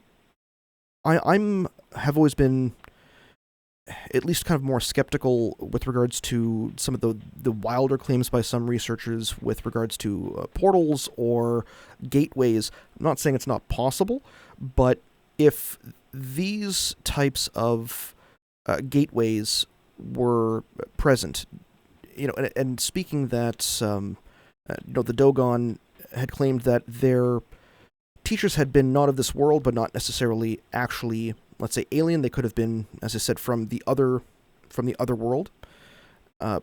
Right. Was there any indication as to their location throughout time? Has there been any research that you found that has pointed towards, actual areas where these have appeared or been used? Yes, the material gets down to the point where it makes clear, very, very clear statements about how and by what processes things that are non-material can become material, can manifest themselves in the material universe. And the things that the Dogon say can be confirmed in some of these comparable traditions that I've studied. That you can go to, say, Buddhism or to Kabbalism or to one of the other traditions and validate each of the points the Dogon are saying, because this other tradition sees it exactly the same way. And it might not have been clear what the other tradition was talking about until you read the Dogon description, but now that you are making the comparison, you realize it's right on the money. It's exactly what they say it is. So the idea about gateways between the universes, if you accept the idea that there could be a flow of energy between the universes, then there's got to be a mechanism for that energy to flow between the universes. And so from the outset, my having accepted the first concept implied that I had to accept the second one. It's like, because, when I compare the Buddhist and the Dogon systems that are both ancient, and I realize that both cultures independently in different languages seem to have sustained all of the critical details of this symbolic tradition from, as science, from atoms down to waves. They verify each other. They cross-verify each other. Now, when one of them, Buddhism, says that they got the most essential symbols here from a non-human source, and the Dogon say they got it from a non-human source that was non-material, that puts a researcher like me in an odd position, because there are really only two ways I can go on that. I can take the stance that, well, both cultures managed to keep all these other intimate details straight, but when they got down to the heart of it, the heart of the matter, where did we get this from, they both somehow misremembered who they got it from and misremembered it in matching ways. The other possibility is that they kept all of those long details straight and they kept that final detail straight. That's the argument I made to Graham Hancock for why you have to accept the possibility, at least allow the possibility of a non-human influence, because it doesn't make sense to interpret those parallels any other way. The parallels force it. If you accept that the two systems are parallel to each other, you have to accept the statement that there may have been non-human influence. And this is also interesting, and I'm going to reference one of your Facebook posts on this one. It's with regards to the interpretation of the ancient Egyptian word for dream, which rests on the understanding that the feather glyph represents the concept of truth, the square glyph represents the concept of space, and so comes to be a symbol for the material universe. And the figure of an X meaning to correctly reckon. So essentially that would mean truth descends for material reckoning, which, at least to me, could mean, well, if we're talking trying to interpret the word dream from our perspective using a literal language to what they could mean for truth descending from material reckoning. Where, it's an idea that, okay, if is that, are they getting it while they sleep? Is it happening while they're awake? Is there some type of, is it physical movement through, some type of portal, as you'd mentioned, to that dimension, or vice versa? So, sort of all of those things. When you go into Kabbalism, there are definitions of different categories of mystics. They describe them as, and they assign a term to a category of mystics and describe how that group of people are able to receive certain information. And it's as the archaic philosophy is telling us that it comes to different people in different ways, depending on their own personal capabilities to receive it, and depending on their willingness to receive it. Because if you have yourself convinced that it can't be true, then you pretty much prevent yourself from becoming a receptor for it. One of the comparisons I make about this non-material universe that we can't see, the idea is the non-material can see us, but we can't see them. That's what Dogon masks are about, symbolizing the idea of somebody in our midst being able to actually watch and see us, but without us being aware of the fact they're there. I compare it to the first-time driver who gets in a car for instruction on how to drive a car and doesn't realize that the mirrors of the car create a blind spot. They start out with the mistaken impression that when they look in those mirrors, they can see everything around them, and they can make their judgment based on a complete picture of what's happening around them. But the truth of the matter is that there's a blind spot created by the mirrors that's large enough that if you have a tractor trailer positioned right, you can't see it. And that's the way these universes play out with each other, that from the material side, the non-material side sits in a place that's essentially our blind spot. And now, there are ways of demonstrating that blind spot actually exists, a very simple way, actually. In science, when they get down below electrons, protons, and neutrons, there are a set of what are called fundamental particles. These are particles that combine to form other kinds of particles. Stephen Hawking says there are more than 200 of them.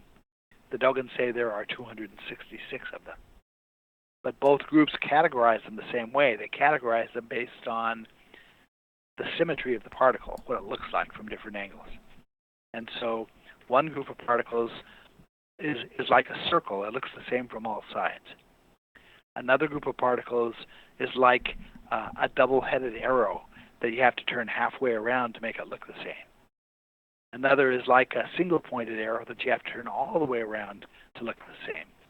But there's a fourth category of particle called half-spin particles that actually have to be turned around twice to look the same. Now, that goes against our intuition. We shouldn't have to turn any object, no matter how it's shaped, around twice to get it to look the same. Turning it around once should do it. But the suggestion is that perhaps that kind of particle passes into and out of a space that we don't perceive. And so when you turn it around once, you've effectively flipped the part that you couldn't see out and the part that you could see in, and now it still doesn't look the same. You flip it one more time and it goes back around to where it was. So that's one of the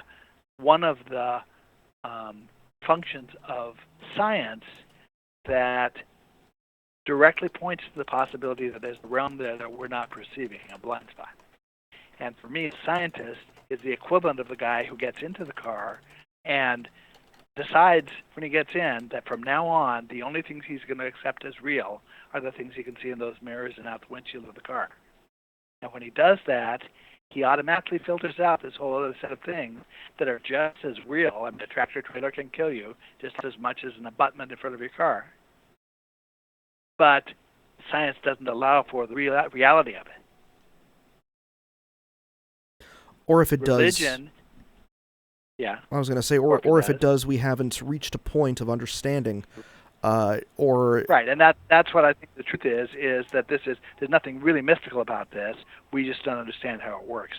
But what religion has done, and what like paranormal studies have done, and so forth, have imagined that these things that are perfectly real, but not directly verifiable by us, are in some way more mystical than the things that are real to us. Well, take and I use this example with a brother of mine, and I was helping with a website problem, and he said I fixed the problem a lot quicker. He'd tried for 15 hours to be able to do it, apparently, and he looked, he sent me an email back and said, it's like, Chris, it's like, man, you're a god among men. I'm like, it's like, no, I'm just that, that explorer who came across some people in the Amazon who haven't met anybody from our people yet with like a Zippo lighter, and I'm creating fire. But it's a very simple process. But because it's coming out of a box, or because that something that they would deem as difficult to be able to produce, or spiritual or metaphysical in nature, coming out of just this little silver shiny thing, they may understand the process to be able to make it, and there may be some deeper understanding of what that fire can actually achieve. We just see it as the possibility of lighting a cigarette. So that that connection between the between that spiritual side and that more literal side, at least like even I know and can say that it's been lost. Researchers like Ross Hamilton will at least have said that, okay, well, now is actually the time where we're getting back into a spiritual time, and it's actually, instead of being in the East, it's coming to North America. So I have a little bit of hope for the future that we're going to look beyond just the material world. Now, between, and this is coming from Kevin Stevens, who actually took tomorrow off to listen to the show. All the way from England, the first denizen to skip work to listen to Laird Scranton on our show. It's amazing. Yeah, Kevin Stevens is a friend of mine. Kevin and I met at a conference in Avery last year. He and my son Isaac and I connected. So I'm very pleased to hear that he stayed up to listen. Oh yeah, Kevin's one of our oldest listeners. He's been with us since I think like episode 3 or 4. I don't know how he stumbled across us, but he's an old schooler, and I always appreciate when he gives a good question. He asks, is there anything known about the commonality or not of the ancestors that were chosen for the education?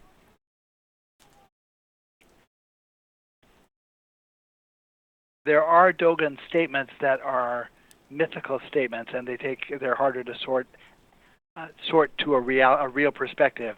There's interpretation that has to happen about it.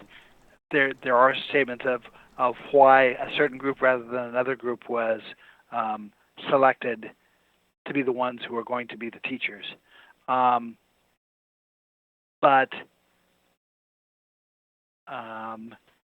that's a hard question to answer. There's an entire chapter in the anthropological study that I recently reread, trying to gain some more insights into to what that's about and to the processes by which something might have materialized. From my perspective, scientists, the job of a scientist is to explore all the possibilities. That even if there's only a 1% or less than a 1% chance that the Dogon really know what they're talking about, the payoff, if they do, is so huge that it's certainly worth the effort to look into it and explore it. I do know that the ones who were selected to teach made a sacrifice. This is one of the great themes of the Dogon religion. It's the concept of the sacrifice of the pneumo. And I didn't really understand until the book that is currently at the publisher right now, the one that's not yet been published. The name of the book was just assigned this week. It's going to be called Decoding the Maori. This is about the Maori in New Zealand. I didn't understand until I researched and wrote that book that ultimately it was a one-way trip for these teachers. That things reached a point where they were not in a position to be able to go back, and they knew that before they left. And at that point, their only recourse was essentially to be hunted to death. These are the the pygmies of the UK tradition and the pygmies of the New Zealand tradition, who each in their own places were either hunted and forced out of where they were and forced to go someplace else, or ultimately hunted to extinction when they were in places that they couldn't leave. And it's really a very sad thing, very sad commentary. But they apparently knew before they came that that's what the truth is going to be. That over time they became less able to do some of the things that they were able to do. Somewhat of a morbid question, but knowing the Pict traditions, would this have anything to do with teaching people to make ale that is non-alcoholic? I don't think that it does. Well, what you're referring to is there are a number of different objects or things we can point to on Orkney Island that uniquely identified and connected to certain things. For example, there is a variety of wheat that was grown only on Orkney Island in the entire UK, but genetically it's related to a variety of actually barley that first appeared at 6000 BC in the Fertile Crescent region. There's also, it looks as if there's a variety of mouse, a vole, V-O-L-E, that is unique to Orkney Island in the entire UK, that the BBC people helped arrange or quoted a study that compared the DNA of this vole to voles all around Europe. And they did find an exact match. I think they found a close possibility in Belgium, and they were imagining that meant that the people on Orkney Island came from Belgium. But I checked with one of the researchers, the guy who did the DNA testing. I said, how far afield of Orkney did you go looking for voles that connect?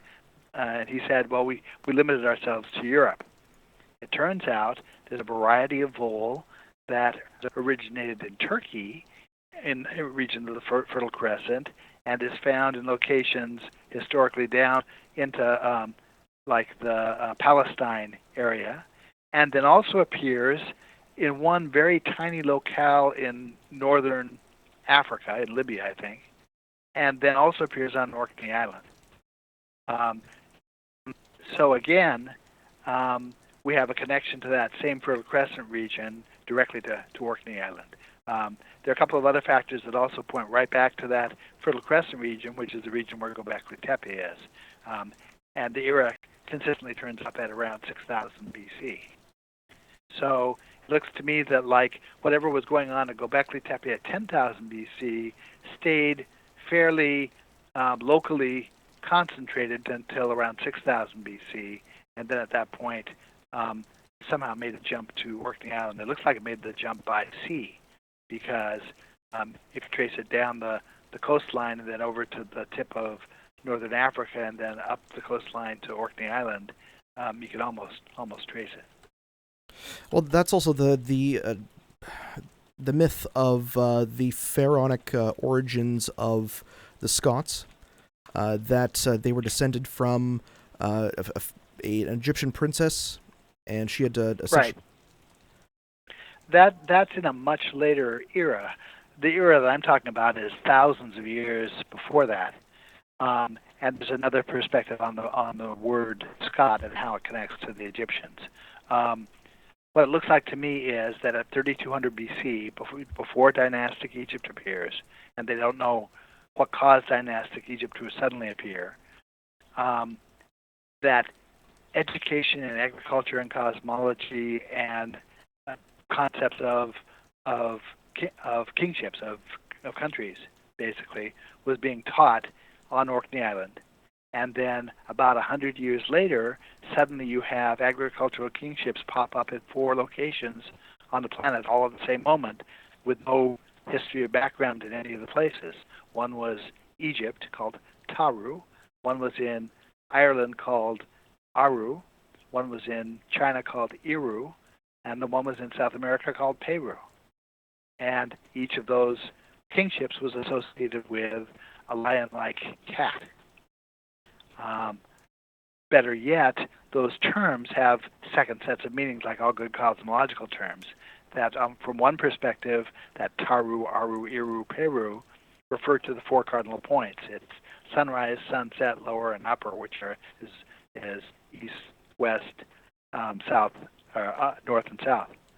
But then from another perspective, those same words apply to four stages of an agricultural field. The first one is an uncultivated field, then a planted field, then a field with crops growing in it, and then a granary where the crops are stored after they're harvested.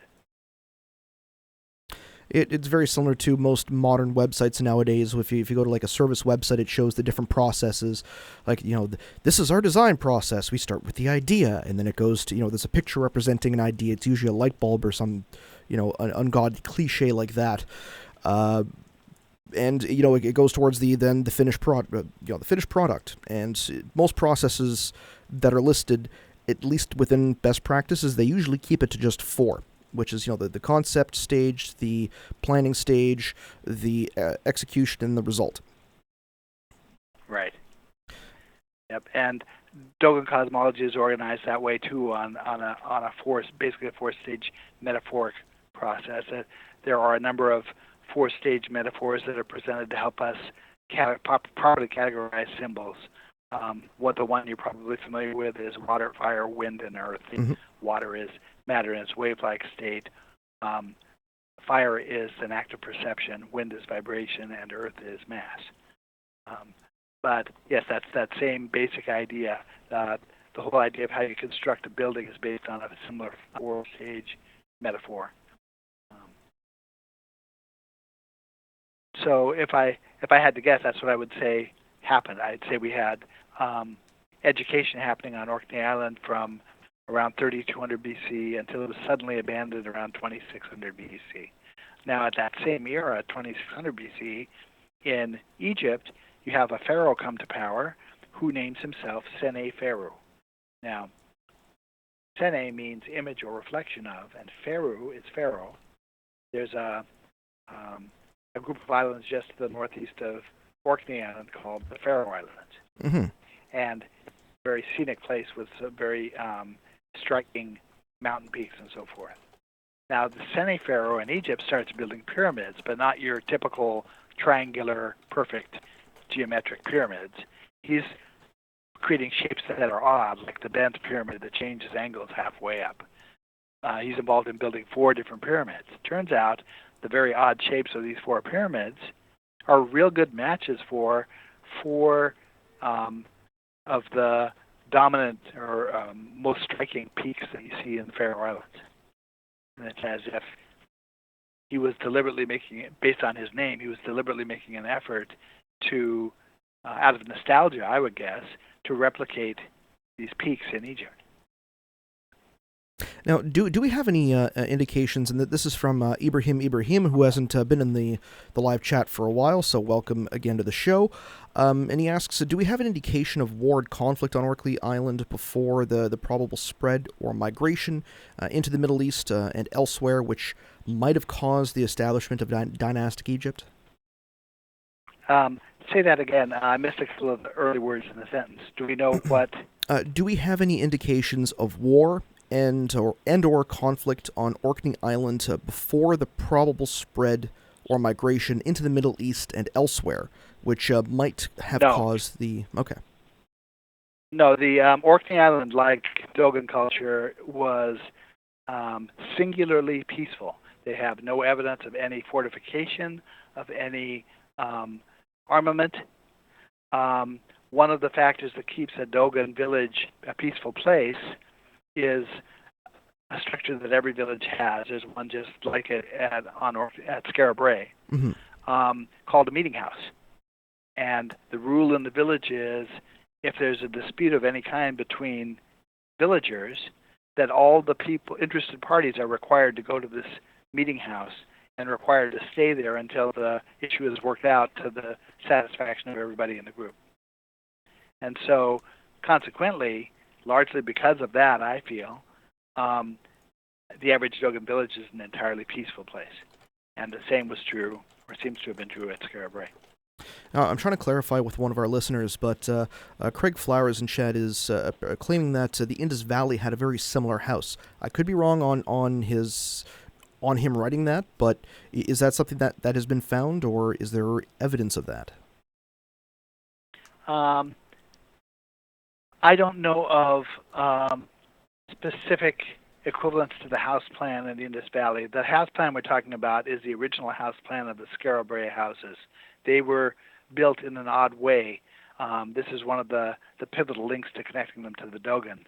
The house has a round room toward one end that's referred to as a beehive cell shape. It has a square central room. It has rectangular rooms on either side of that square. It has a hearth in the middle of the square room, and it has an entryway that's sort of rectangular at the bottom. Now, because I knew that the era of 3200 BC is when a period of time when I think the Dogon were Egyptian, and the question I was pursuing was from a distant acquaintance was whether or not there might be Egyptian influences at Skara Brae. I thought, well, it's possible that the Dogon have done a good enough job of preserving their traditions that I'll find some commonality to them. So I went and I looked and I discovered that even though the Dogon normally build their houses out of mud, they do sometimes build them out of stone. And when they build them out of stone, they build them to this same plan. Only for them, the plan has cosmological meaning, symbolism to it. The house plan is supposed to represent the body of a sleeping woman or a sleeping goddess. Mm-hmm. And the round room is her head, the square room is her body cavity, the rectangular rooms on the sides are her arms, the square hearth is her heart, and the entryway are her sexual parts. The Dogon use that same plan, except they live in a subtropical climate. They don't need a hearth in their house. They don't need to warm their house. And so their hearth, which is built in the same way as the hearth of the Skara Brae house, has been moved out into a courtyard, not in the house. But I thought, now my perspective was I was seeing Dogon and Egyptian influences on Orkney, being conveyed to Orkney Island. That the flow was from the Dogon or from the Egyptians to Scotland. And so I thought, well, that's very interesting that when in Scotland they implemented the house plan, they added the hearth because it was a colder climate, but they did it in keeping with the symbolism of the house. It wasn't for a while into my studies that it occurred to me that I had things backwards, that the hearth was an original part of the plan, and the Dogon simply removed it when they went to Africa, that the influences flowed the other way, that Orkney Island was too early to reasonably be the result of an expedition mounted from Egypt to Scotland. And that what we're seeing on Orkney Island is essentially a college, an instructional site, and that the influences from there go out in different directions. And to support that idea, we've got DNA studies on Orkney Island that show it to be one of the most genetically diverse places in the entire world, and nobody knows why. Looks to me the reason that is because the Dogon are right when they say that tribal groups were brought from all over to this locale to teach them and then sent away to teach everybody else. That could result in the kind of DNA mixing that we see on Orkney Island. That would make a lot of sense, and it brings to mind that every single year you have all of these young adults and really, really late teens that head to college. They will travel sometimes all the way across the country or across the world to get to this area of learning. And that's where, ideas and, well, beforehand, not ideas are becoming kind of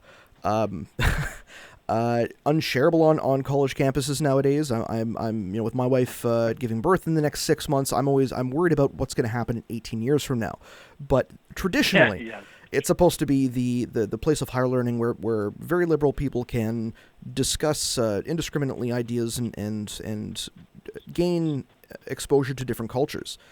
Now, has there been any evidence, or is there any theory about different cultures being there at the same time and intermingling, besides just the diverse DNA?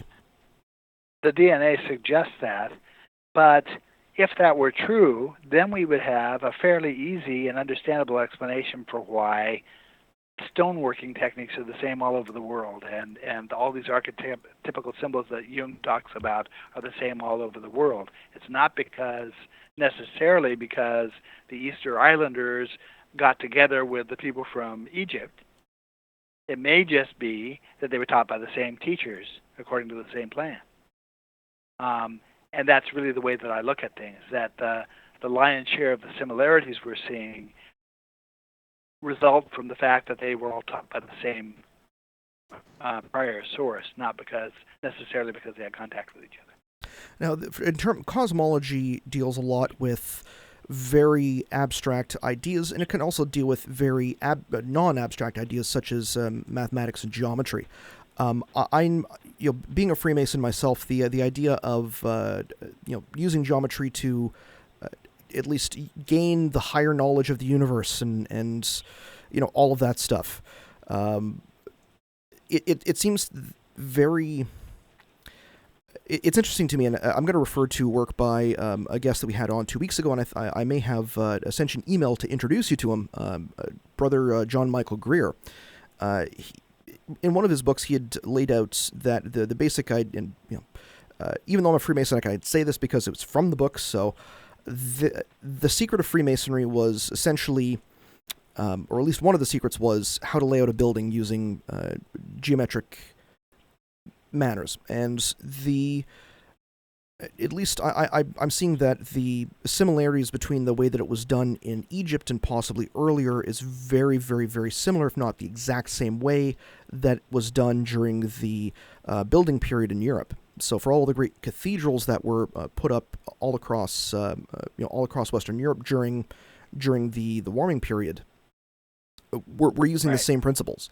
So is there right and many different cultures do it. I mean, you have archaeologists out there surmising that, well, the way they aligned this thing to north, south, east, and west so precisely, say the Great Pyramid, was by sighting on the Northern Star, and they have all these exotic techniques they talk about being used to align things, when the easiest way to achieve the alignment is geometric, and it only involves a stick in an empty field and sunlight. And you draw a circle around a stick where the diameter of the circle is twice the height of the stick. And then you measure the two longest shadows of the day that are cast by the sun, the stick, morning and evening, at the points where they cross the circle that you drew around the stick. Those 2 points are automatically aligned east and west because the sun rises in the east and it sets in the west. That line, if you were to mark it every day, you would see it appear to move because of the way the seasons work on our planet, that the sun rises a little bit farther north and a little bit farther north and a little bit farther north till we get to the solstice, and then it starts moving south again until we get to the next solstice. And at the equinoxes, it passes right through the stick. So with this one figure, you have 2 prerequisites of agriculture. You have the ability to mark time during the day to know, reasonably keep track of the hours of the day. You have a sundial, but the line moving back and forth gives you a calendar, a way to give visibility to the seasons. So you have an idea of when to plant and when to harvest and things like that, based on something scientific, not based on guesswork. Now and that geometry is found everywhere. It's in Islam. It's in Buddhism. The Dogon use it. It looks like it's used all over. And for this type of measurement, traditionally the cubit was used, and I know that there are several different forms of cubit of various lengths, usually based around the forearm and the palm. Now, has this been found on Orkney or Faroe Island in construction? Yeah, the cubit. I consider the cubit to be one of the signatures of the tradition, and by that I mean any culture that used the cubit, that's an indication that they were influenced by the same cosmological plan. Now, the reason that the cubit is different lengths in different cultures is because this geometry works based on the relationship of the figures drawn, not how big they are. So it doesn't matter how big you measure it as long as you measure it consistently. That means that you don't need a precise unit of measure where everybody has a yardstick the same length. It suffices to have a relative unit of measure. And so like all other definitions in the cosmology, a cubit had more than one definition. It could be the distance from an elbow to the tip of the middle finger, which was a different length on every person. But it could also be measured as the average step or pace of a person. And using that, each initiate, without being supplied with any kind of a tool, in a time of hunter-gatherers where tools were not available, any initiate could measure out this alignment geometry. It's the first exercise that's taught to a Buddhist initiate, how to align a structure using this geometry. And the mindset is that the geometry recreates key processes of how matter forms, essential shapes that are responsible in the formation of matter or that appear during the formation of matter. An interesting thing, and this is again from your work, is the this is on Orkney Island, like the ring of Brogdar, which stands on the land where the Stens and hairy locks meet. Viewed from an aerial perspective, the expanse of land gives the impression of an extended forearm, whose finger points directly to the circle formed by the standing stones of Stens. It's arguable that one function of the stone circle was to measure time, and that the sequence of megalithic sites was to give visibility and measure to the formative stages of matter. So is this type of methodology to align and raise structures that's been used for thousands of years, is it also intended to be a type of metaphor for this type of matter being formed from nothing, or coming out of the ether, as it were? It's supposed to, yeah. The sequence of shapes is explicitly a representation of the initial stages of matter. We're talking about the stages of matter that happen between the time a wave is perceived and the time that the first structure of matter, the spiral of matter that corresponds to a Calabi-Yau space in string theory, gets formed. Mm-hmm. And the process is really comparable to blowing a bubble with a bubble wand, if you've ever done that. You dip the wand in the bubble fluid and you start to blow bubbles. The first couple of bubbles don't have enough tensile strength to be able to hold their own weight, and so they pop, they collapse. Well, that's what happens with matter also, and that until you get to the seventh bubble, the bubble doesn't have enough tensile strength for the mass that's being formed to be able to hold its shape. That seventh bubble then eventually grows to a point where it also bursts. But the Dogon concept of this spiral shape represents it in a number of different ways. It can be represented as 7 rays of a star of increasing length. If you had a dot in the middle like that stick that you stuck in the field, mm-hmm. and you measured out 7 rays coming out of that stick of increasing length as you went around in a circle, you could then draw a spiral around the endpoints of those rays, and you get the spiral shape. But without doing that drawing, you have the original point and the rays of the star that are basically radiuses of an expanding circle. It basically creates a helical form. Now, the last time you were on this program, I know we went, Alex and I, we had prepped for a very long time leading up to it. I think it was like one of our first 12 episodes. And we had talked so much and gone so deep into the subjects that we started going into not only the book that that is coming up, but the book after that. And you couldn't talk about any of it at the time. Well, it's a conundrum. I've tried to convince the publisher to rush not the Dogon book, not the Maori book so much, but the one beyond it, because it's the one that starts talking about these fundamental structures of matter that the scientists aren't discussing. As it stands right now, my problem is I can wait behind the book that's being published right now to get the next one published, which looks like it's going to be a 2-year process to get the one I'd like to get to and be able to talk about published.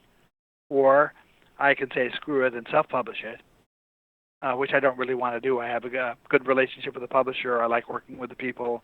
I don't really want to branch out away from them if I don't have to. But I also haven't been able to convince them yet that they need to publish this material, that it's urgent material. And I even tried to get myself invited over to where they work to make a presentation to them about that book to convince them that this is something they really need to put a priority on. And how does it relate to your past books? It builds entirely on the past books, but as I was doing the comparison, side-by-side comparisons of matter, that scientific structure of matter to the Dogon structure, there are these stages that Stephen Hawking and Brian Greene and people like that don't talk about, but they aren't emphasized outwardly enough in the Dogon tradition for me to realize that they needed to be considered. And so it's hard to explain, but about a year and a half ago, a situation happened where it occurred to me to ask a question that no other researcher I had ever been involved with had thought to ask. And when I asked that question, it pointed out the fact that these very lowest structures look like they're also scientific, and they have pertinence to the whole process of how matter forms, and that there may be scientific correlates to them if I can find the right astrophysicist's view of how things work. And so I did, based on all those assumptions, I did turn up a theory of matter that begins with these same structures that I couldn't explain.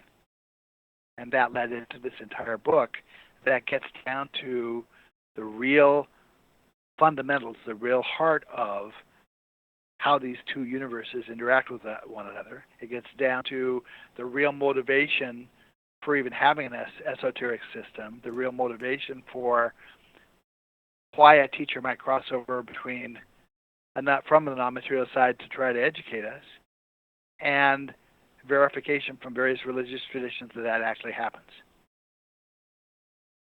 That's all in the second book that's waiting behind the Maori book.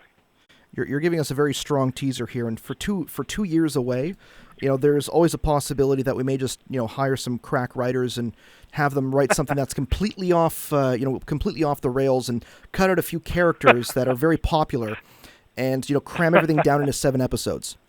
So I'm just giving you warning now. I really want to. This is the material that I would really love to be able to talk about in detail now.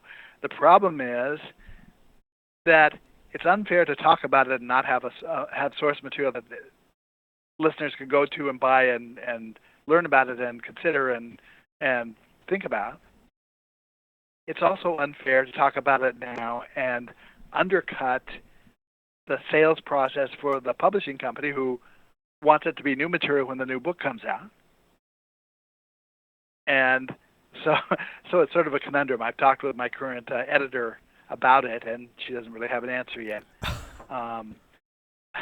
My goodness, are you kidding me? I'll do my best to try to rush that book, to find a way to get it out sooner rather than later, because this is really the heart of where things go. Well, if your publisher is listening, you need to release this book like yesterday, because it's essentially, it's the answers to the questions that everyone is wondering. You're talking about the type of connection between two worlds that all of these different researchers and all of these different people, personalities or gurus who are appearing at all of these different symposiums and conferences all across North America and the world every single year have been discussing. But even for myself and in my own researches and my own meditations, know that they're a little bit off the mark on things. I have my own theories, and at least let me. Do you mind if I at least put it out there? And if I'm warm, cold, or Subantarctic, let me know. Is that okay? Okay. Oh. Okay. Okay. So essentially, and this, I think I was still in college when I came up with it, and I may have been up for like 4 days working on some finals and some projects. So for anybody who's been to any advertising program, you know how tough it can be. And I got to thinking about stuff, and the idea behind a lot of the esoteric teachings, at least from my interpretation, and a lot of the symbolism that's used, is directly related to understanding the world around you so that you can understand how this particular universe that's based in the material world was formed, so then you can then harness that energy from that, I'm going to say ether, which is talking about that the paired non-material universe, to then manifest anything that you could potentially want or need. As they say, the universe provides. That's kind of a trope that is thrown around very often for those who are looking for something or in need of something, and they think positively and it just appears, type of thing. But with Freemasonry, we tend to use a lot of actions and symbols and a certain way of conducting ourselves to try and gain the best benefit. And it's not just a law of attraction. It's a matter of trying to influence the universe, our own universe around us, to kind of emulate the way that our universe was formed by this, whether it's a fourth god or a fourth dimensional intelligence, so we can kind of mimic that same action from bringing chaos into order in our own little worlds. And because of this, and because it's so powerful, this type of knowledge was taught only to any ancient civilization that had mystery schools, Egypt being for one. This knowledge was given only to the those within the priesthood who were very high up within the kingdom's establishment, as well as the kings themselves, specifically so that they could then rule the kingdom properly, having a set of rules, a set of morals, so that they could harness that for the benefit of everyone else and not just for their own nefarious purposes. How far off am I? Well, I don't disagree with anything you've said. To sort of put you in the mindset of how the Dogon are thinking about it, there are two stated intentions for what they're trying to accomplish with an initiate, other than basically teaching them agriculture and, as a process of that, giving them this science tag to it. But the larger motives are stated as being, first of all, to help us understand our true relationship to the larger processes of creation. Because I think that the idea was that if we really understood, the modern view of humanity is that human society is the culmination of processes of creation, that we're the end all and be all of where this is headed. It's us, boys. We're the top. They're saying, no, we're not the top. We're just another step along the ladder here. And part of what they're trying to do is help us to see that and understand it, because understanding it will change the way that we make choices about things. The second thing they're trying to accomplish with the initiates is to help them develop something called discriminating knowledge. Discriminating knowledge is essentially the ability to make an inference, to be able to take a set of facts and move beyond that in sort of an inference is sort of a light speed jump from facts. That the facts tell us that the Dogon and the Buddhist systems match each other. The inference is that when they say it was a non-human source, we have cause to believe them. The inference is hugely more powerful than the facts.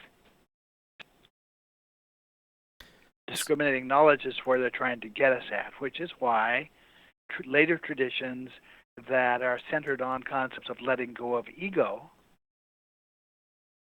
are completely out of line with what the original intention is, as I understand it, because you can't possibly develop discriminating knowledge without also developing a sense of your own importance or a sense of your own ability. Ego, letting go of ego, surrendering the ego, and basically saying, essentially removing yourself from the equation, takes you the opposite direction of what the Dogon say the purpose of this instruction was.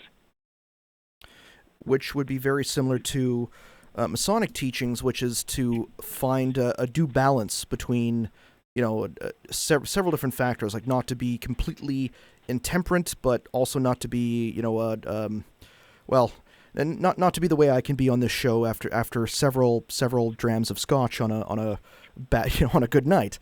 Right. But to kind of keep that middle path, as it were, so you can have a little bit of everything.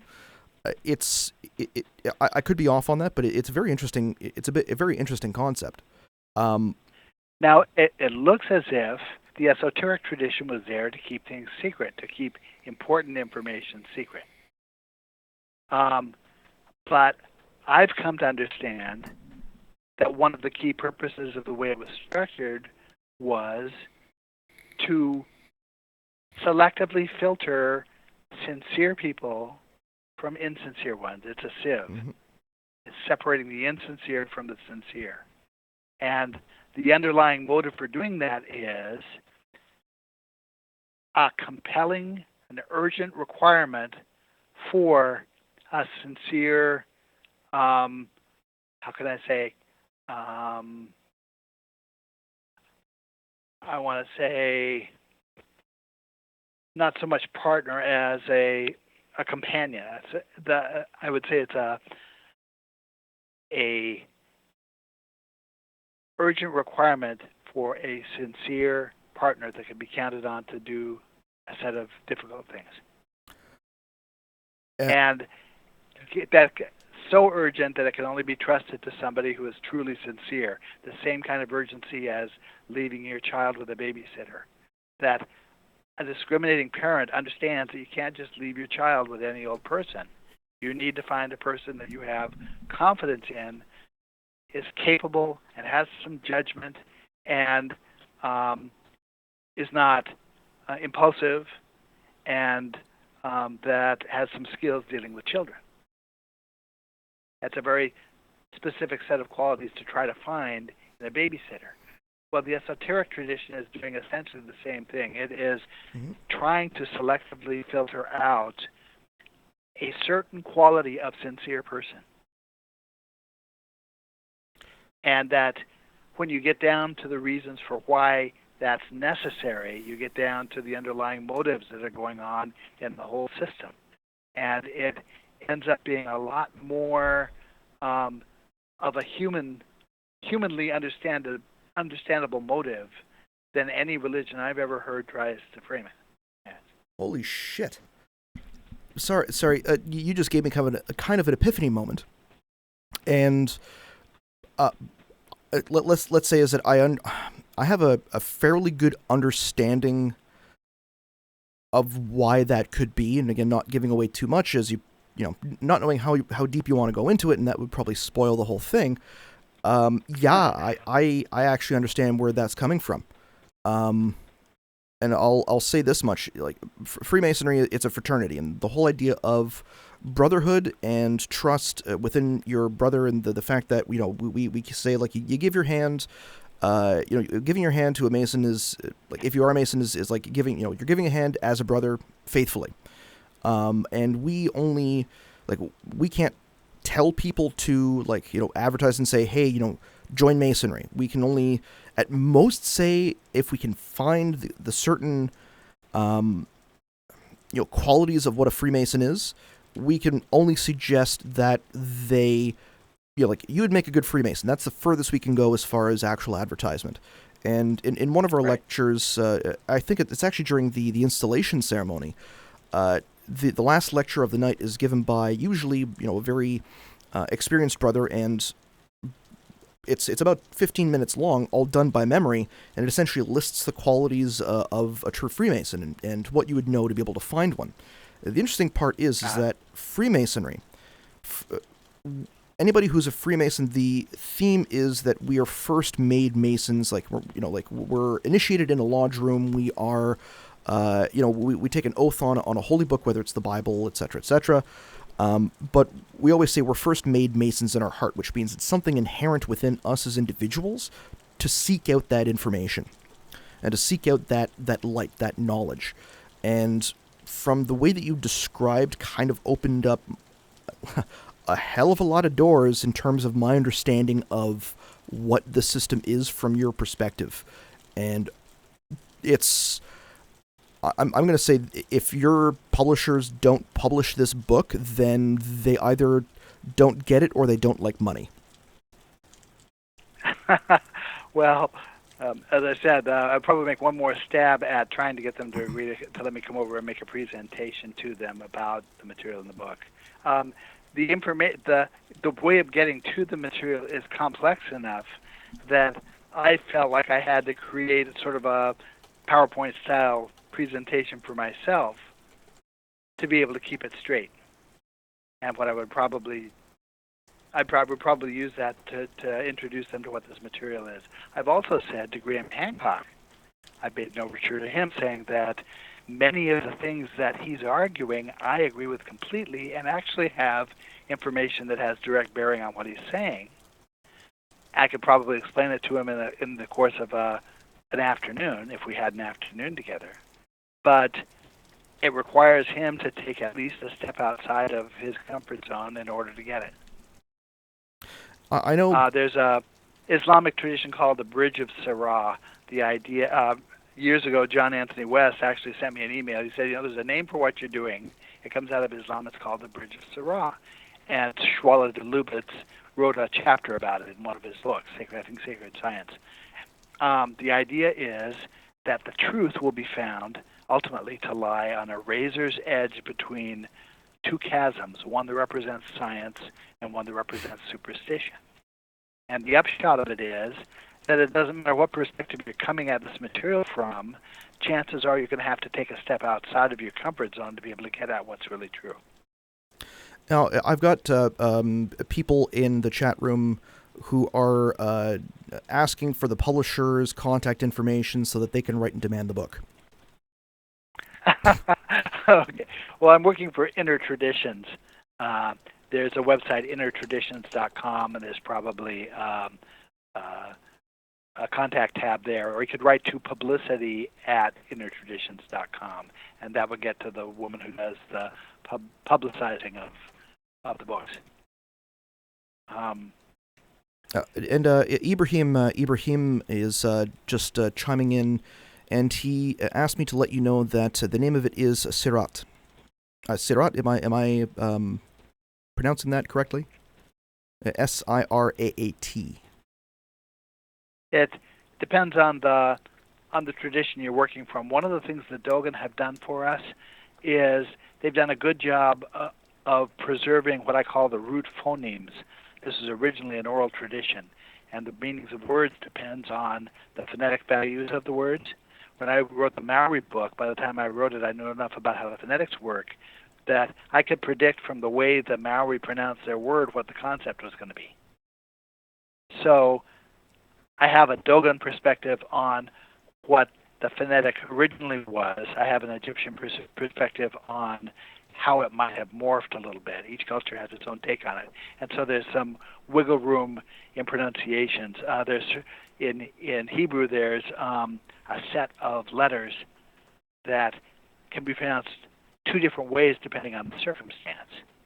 And if you trace this back far enough, you see that one of the pronunciations, like there are P's that can be pronounced as an F, per se, or a complex CH sound that might be pronounced like an H or like a K or like a CH. If you go back far enough, you see that certain of these pronunciations survived in one culture and different pronunciation in another culture. And so it would be as if banana were written with a K in one culture, and you didn't realize when you looked at the words that it was the same word unless you happen to know the B's could be a K. That's the way this works, so that you have a word for elephant in some traditions that's pronounced peel or pilu, but in other cultures it's pronounced feel or filu or file. These are all the same word, but unless you have a perspective on the way the languages interface with each other, you don't automatically understand it's the same word. When you get to the root phonemes, the phoneme is sirah for a reason. In Islam, it's given as S-I-R-A-H. It's interesting that when John sent me that email, I wrote him back to thank him because he didn't know it, but when our daughter Hannah was a young girl, about 3 years old, before she could read or write, but she knew some of her letters, but she's always tried to be an artist, and actually a pretty good artist. She drew a picture of me, and what she insisted was me, and it sort of resembles me. But at the top, using the letters that she did know, she wrote what she insisted was my name. And I said, actually, that's not my name. And she said, no, that's your name.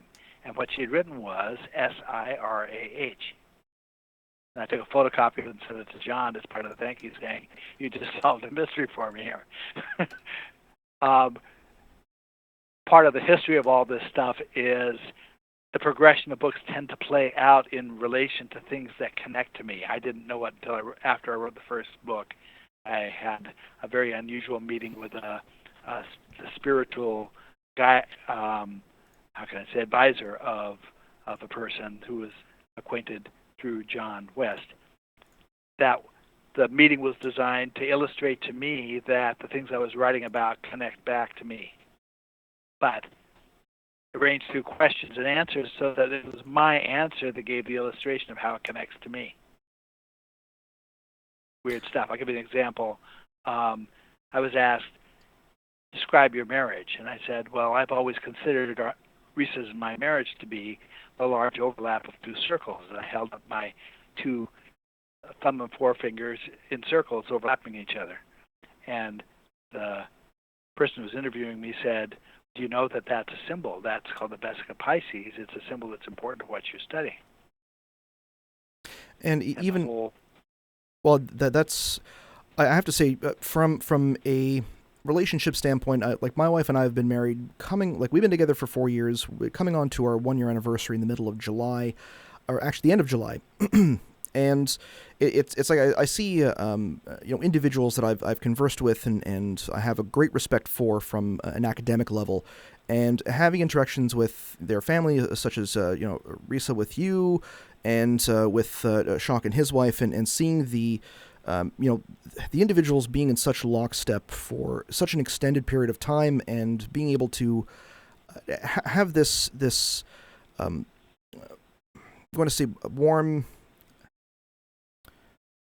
deeper care. There is a type of understanding and partnership that goes beyond what you would see out in Hollywood, and it's not only goes to show the information that you are gleaning from all of these ancient sources could potentially be changing your perspective on a lot of things, especially human interaction and how you look at the world better, which helps you understand people better. But it's also an inspiration for individuals like myself who are newly married to say, like, yeah, that's what I want to be like, with my wife in 20, 30 years.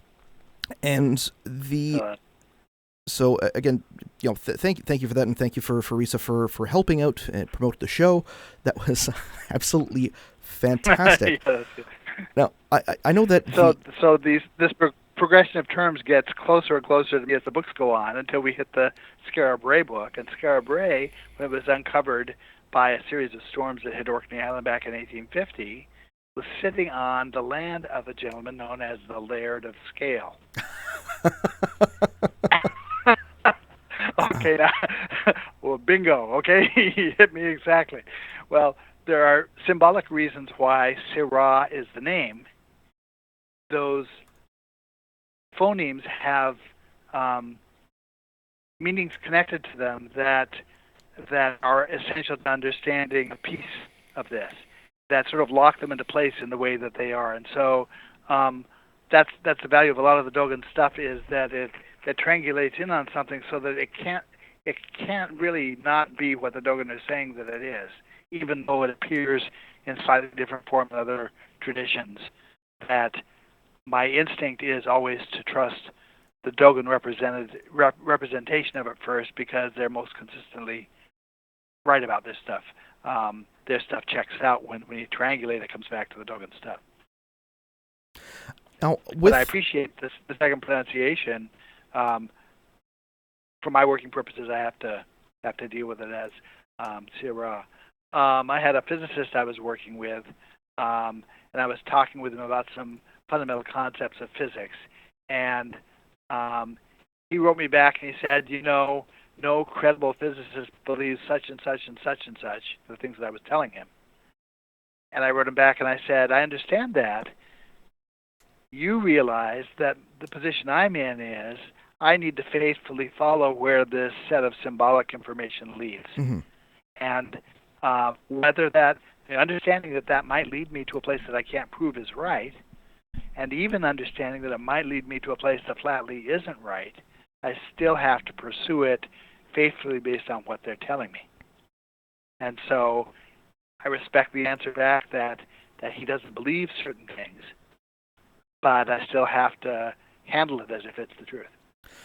Have you looked into the connections to Syrah wine, also known as Shiraz, which is the kind of weird pronunciation? It's actually Syrah, which can be S-I-R-A-H or S-Y-R-A-H.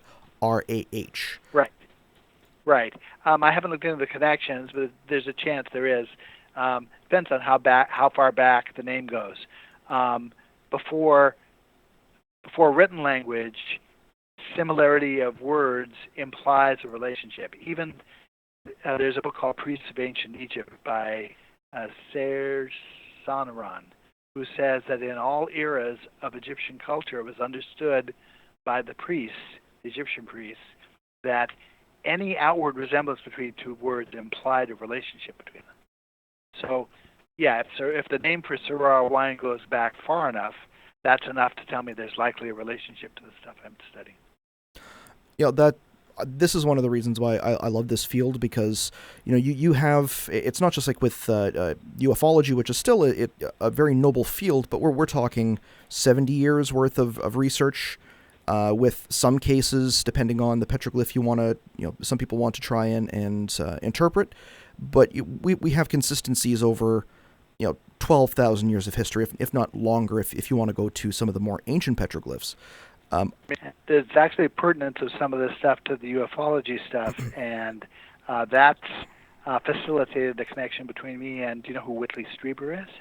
Oh yeah, I know who Whitley Strieber is. Yeah, he's interviewed me a couple of times in the last month. There's some very essential stuff here that pertains to him. I had been trying to reach him for a period of time, and then he ended up reaching out to me instead. So, but there's overlap. I've spoken to Bufon groups and things like that. And are you able to go into any depth or shallowness regarding the connections between Gobekli Tepe and what you found in at Easter Island? Actually, I haven't been to Easter Island. Robert Schock is the one whose focus has been on Easter Island. But the Maori book that I have at the publisher right now pretty much makes the connection to Polynesia as a whole. That dictionary I was working from that makes all the connections is a comparative Maori-Polynesian dictionary. Many of the words the vast majority of words are the same or very similar in all the Polynesian cultures. So pretty much everything I'm saying about the Maori probably also applies to any major Polynesian ancient culture. And I know that the last time we had John Michael Greer on here, he had mentioned, and I think I actually Facebook messaged you during that show to give you a heads up I was going to send you this information, that apparently there's supposed to be a correlation between the script found at Easter Island and that found in the Indus Valley. There might very well be. I know that there are connections to the Tamil in New Zealand. Mm-hmm. And the Tamil are one of the connecting pieces between Gobekli Tepe and the traditions in India. The Tamil are some of the preservers of the Shakti cult that makes that connection. That was actually a point of connection for me and Santha Hancock, who is Graham Hancock's lovely wife. Mm-hmm. because her family is Tamil. And how does this lead into history of the traditional histories of? I always try and lead everything into Atlantis. That's one of the reasons I started this show. Is like, we have to find Atlantis. That's one of our missions. Yeah. How does this lead into that type of mythological history? You know, some people will claim it was a couple hundred BC. They'll lead it to the fall of the the fall of the Mediterranean cultures. And then you'll have researchers like Randall Carlson, who won't necessarily outright say this was Atlantis, but he can give very good rationales based on ice age, pressures of ice sheets, which can push up parts of tectonic plates, which through isosity will could have created 12,000, 13,000 years ago or older, a chain of islands in the middle of the Atlantic, for instance. Knowing that the Egyptians themselves, the idea of Zep Tepi the first time, that their entire culture had come from the east over the great body of water. And even with Tamil traditions having foundations of a lost continent in the middle of the Pacific, and then you have the loss of Sundaland during the end of the last ice age, with that entire part of the continent going under around the Philippines and Indonesia, and then you have island, Churchward's research into Mu, which apparently was in the Pacific. What are your thoughts on all of these, at least all of these different theories? There are hints of all of that in the traditions I study. As an example, where the Egyptians talk about a first time, and the Buddhists talk about the first time a Buddha passed knowledge to humanity. The Dogon talk about a time when humanity was restored to culture. So the Dogon perspective implies that there was high culture before this Gobekli Tepe era. The second thing is that the word for ancestor in the languages of some of these cultures, the Bambara and the Naki in Tibet and China, and a couple of others, is Mu. Now, that leaves an open question as to whether the tradition that there was a place called Mu that was ancient ancestors came out of that word, the existence of that word, or whether the word came out of the existence of those ancestors. It's a chicken and egg situation. However, just as I have the book of the publisher now about the Maori, the follow-on manuscript that is essentially done that gets to these primordial subjects of matter, there's also material for a book beyond that one that gets down to questions of Atlantis, and in some fairly compelling ways. Whether or not that book will actually end up seeing publication, I'm not sure. There are some reasons I'm weighing. When I first started into this and I realized that the Dogon were talking about things that other cultures had worked for centuries, for thousands of years, to keep secret. They had passed down in secret, that groups like the Masons and the Templars and other groups had deliberately hidden and kept secret and sworn people to secrecy about. I wrestled with the question of what right did I have to write about this stuff? And especially if I thought I was on to anything that was actually a real answer to any of the secrets, what right did I have to write about this stuff? And I must have spent 6 months weighing that question.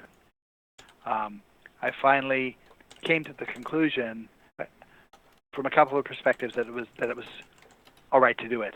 The first was that having never been an initiate in any tradition, I had never made a promise to anybody to keep anything secret.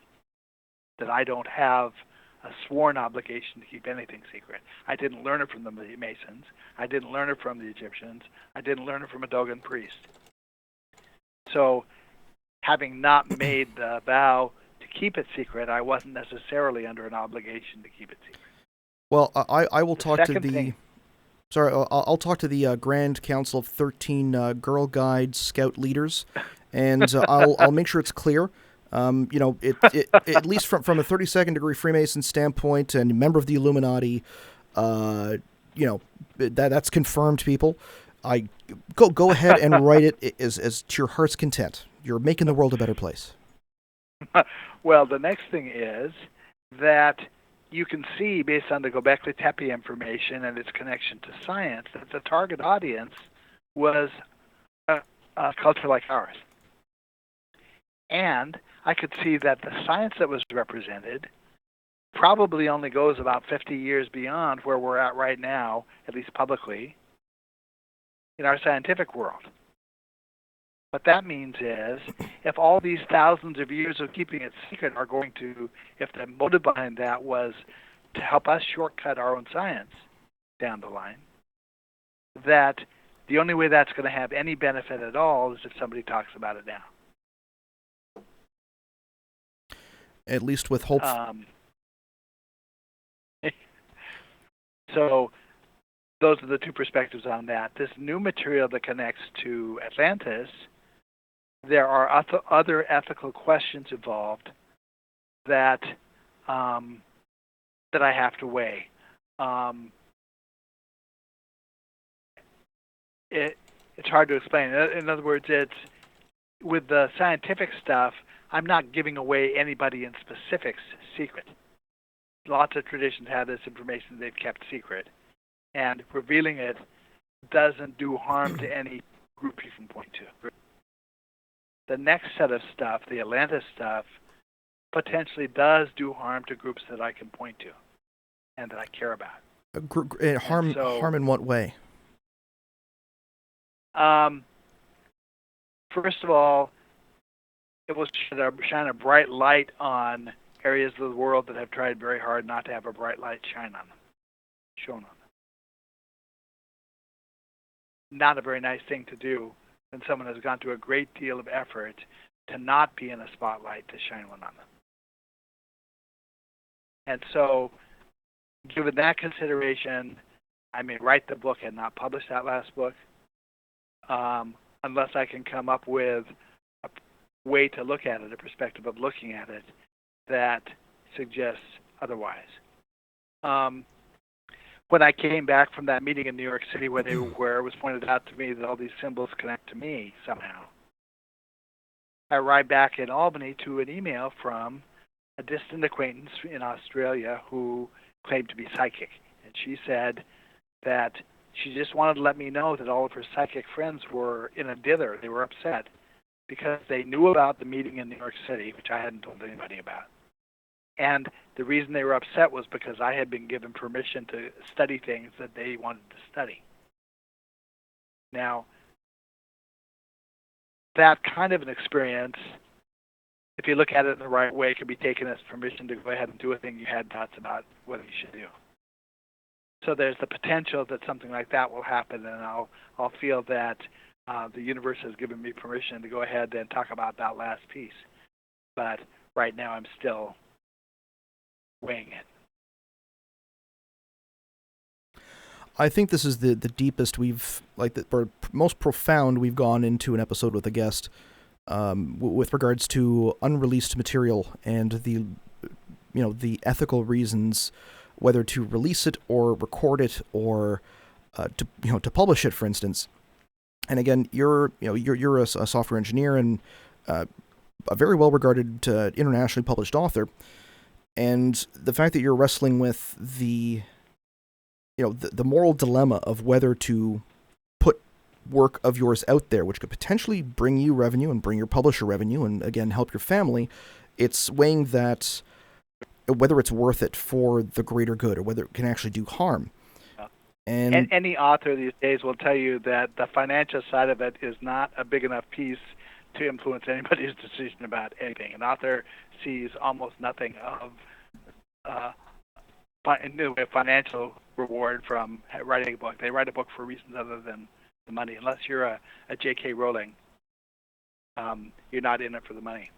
Even she donated a considerable amount of her wealth from her success. Right. Now, from the standpoint of shining light on individuals or groups or nations or people or or certain areas, we'll put it, I can understand that standpoint, because if we look at, let's say, the ayahuasca craze and how that has been kind of spreading within North America, and there are people who, it was first really brought out into the wide world within our current generation and popular culture through Joe Rogan Experience and his discussions with Graham. And like now you'll have all of these young people who will travel down, they'll travel down to South America, or they will find people within their own communities to essentially go ayahuasca, vacationing, as it were, a very profound vacation. But it's a lot of traffic going to certain areas that is, could either be diluting the message or could be doing more harm by giving a perception about the experience, which is supposed to be very, very spiritual. Or, for instance, certain areas like the Egyptian pyramids, which pretty much all times of year are crawling with tourists now. These monuments, which have stood the test of time for at least 4,500 years, possibly much longer than that, have people all over them and inside of them, 12 hours a day, every single day, 365 days a year. And they could have been created to be extremely spiritual and important places, not just from a religious standpoint, but possibly even a metaphysical standpoint. So, is this the type of, is this the type of worry that you have, or is it more of a, like a safety issue? That's one issue is, okay, first of all, I understand that whatever's at the bottom of all this stuff is more than capable of defending itself.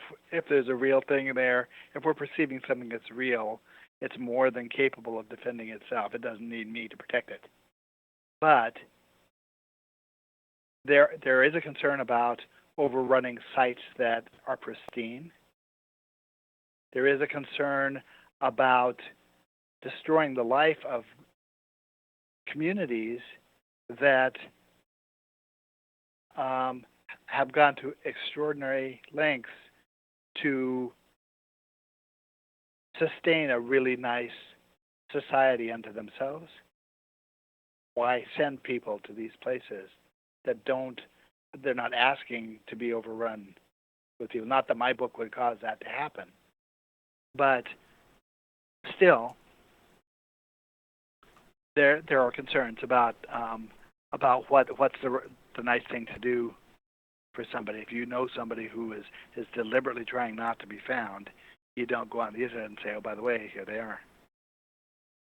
Now, I'm going to outright ask you, and again, I saw only one post on your book about this, and I've talked to every single person that I have tried to discuss this subject with has always been near the end of the interview and never actually get to the subject, hence the entire throwback month, because I'm trying to, at least go deeper into these subjects.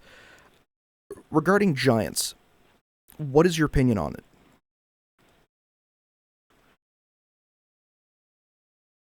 There's a perspective from which there might have been giants on the planet in ancient times. But to get to that, the things that point to that are in the book that I'm trying to convince the publisher to publish, and it doesn't directly deal with the concept of giants. It deals with concepts that could explain or give us a perspective for how that might have been possible. It's also possible that people lived for 900 years. There's a perspective from which that's also possible. And with this, sorry, go ahead. I mean, I'm not endorsing if those things happened. I'm not a researcher of giants or the elongated heads or a lot of these subjects that are still really on the fringe of the field of study that I'm in. But when it comes to the giants and the longevity of life, there is a perspective from which you might be able to explain those. And would this have anything to do with Ormus or monoatomic gold? No. Okay. not directly, no. But it does.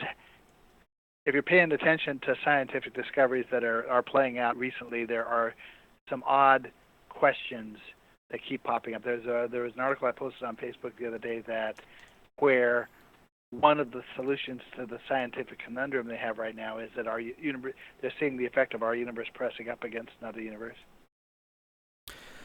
I have been very critical of let's say Zecharia Sitchin's work and translations of the cuneiform texts.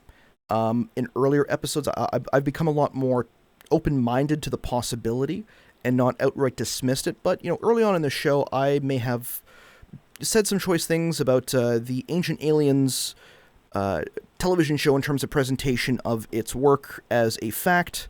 That essentially it was like, how the hell were these, there were these aliens that were out there that came here, mined monoatomic gold from some planet within our universe that the date of its appearance keeps getting pushed back. These guys are full of shit type of thing. Or Zecharia Sitchin, I think, is full of shit. Because I have tempered myself, it's a matter of, again, trying to find that razor's edge between being open-minded, between the science and the metaphysics, and saying, okay, it's a possibility, but I'm not going to outright say it's not, I may disagree with something, but I'm not going to say it's not true, because I would hate to find out if this book actually gets published, or if I can somehow get this information out of you, to find out that their entire TV show was right, and then I have to go back through 30 episodes and say, like, yeah, that part I was wrong. I'm sorry for saying you guys are full of shit here. I'm sorry for giving you a hard time there, because it's, because I don't have the facts, and maybe they have the research that says otherwise. And just because it's on this shiny TV show and it's presented, somewhat comically, to the point where it's an internet meme. George Tsoukalos, love you to death. Well, there's a Bogart film where there's an interaction between Bogart and Elisha Cook, where one of the characters says, you got to let a guy play his hand. One of them had watched the other one get beat up in an alleyway, and the one who got beat up said, why didn't you stop it? And the first one says, because I've learned in this business you got to let a guy play his hand. That's sort of the way I feel about anybody's theory about something, is that I try to take it at face value of what they present to me. I know that a lot of the stuff I talk about sounds like nonsense to somebody else. In the end, there's a huge conceptual stack of things that might be true or might not be true, that I don't try to render an opinion about. And over time, some of those end up coming off the stack, and I have a rationale for either that it is true or there's a perspective from which it might be true.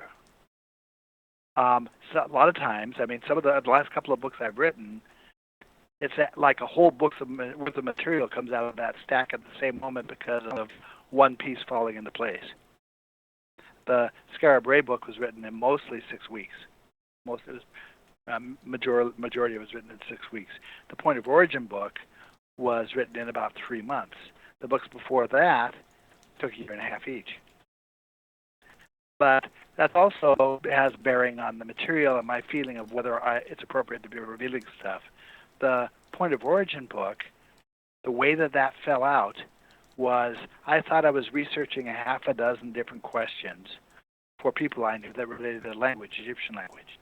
And one July morning, I happened to solve all half a dozen questions at the same time.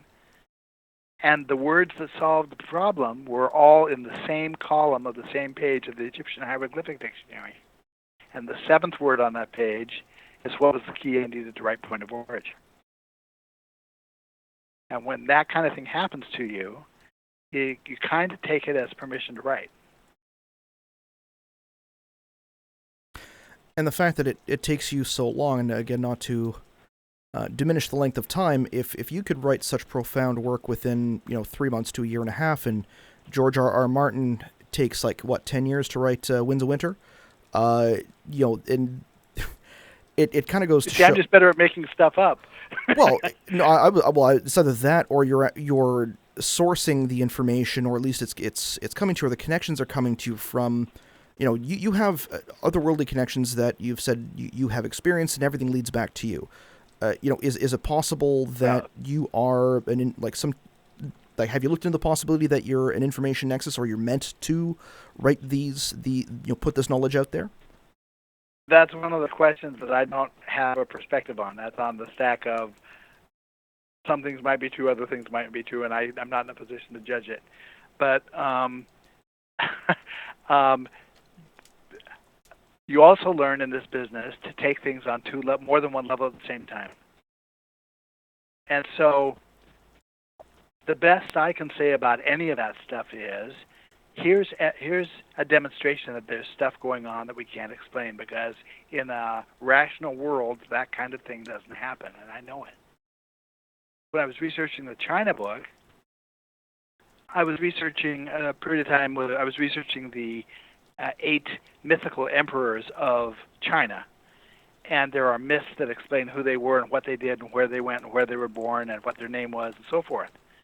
When you parse out all that material about one of the emperors, you discover that the phonetic value of his name links you to Egyptian words where other words under the same phonetic value all tie to these same attributes of that emperor. In other words, it looks like this is not telling us history about the life of a person. This is encoding a set of cosmological meanings into the storyline. This is myth. This isn't history. Then I take a perspective on my own experience, my experience writing these books, and I lay out the things that, like the Laird of scale, that if 500 years from now somebody were looking back and taking a look at these meanings and how they tie out, they would say it was very clear that this is not, Laird Scranton wasn't a real person, this is a myth, because you can't have these things rationally happen. And so I end up having to take it on 2 levels. I have to allow for the fact that these odd things are really happening and I don't understand them. And I also have to allow for the fact that intellectually I know that it's not rational that they're happening. And that in itself may tell me something about the nature of my reality. I don't know. It's not something I've completely sorted out, but the best conclusion I can come to is there's stuff going on I can't explain. And if you had again, not trying to say a definitive one way or another, and again, we're having a conversation as fairly well known out there acquaintances within the community. So just conjecture. If you were to venture a guess, and I'll use that term, what would you think is happening?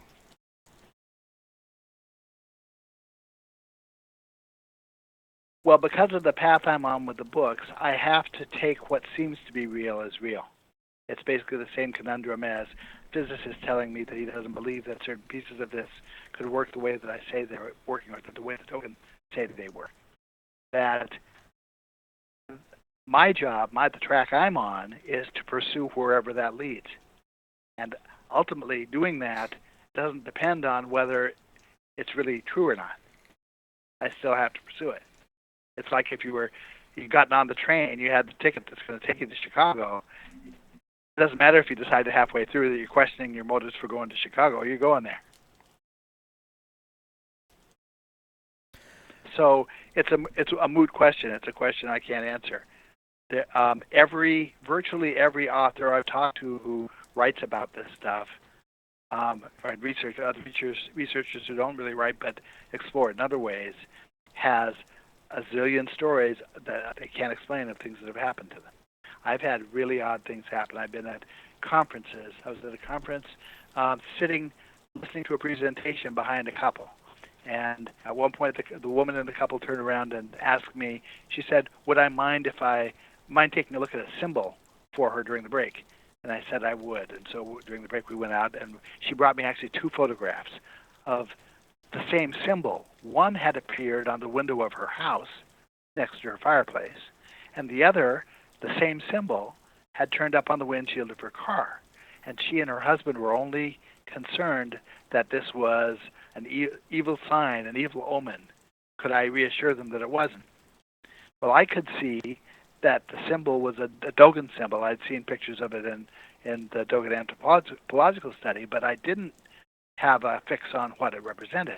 So I went back after the conference. I did some research and discovered that the subject matter that I was currently researching for a book I was trying to write, had a whole other dimension to it that I had not discovered, and that the key to it was that symbol. So I told the lady that, and that almost made her more upset than thinking that it was an evil omen.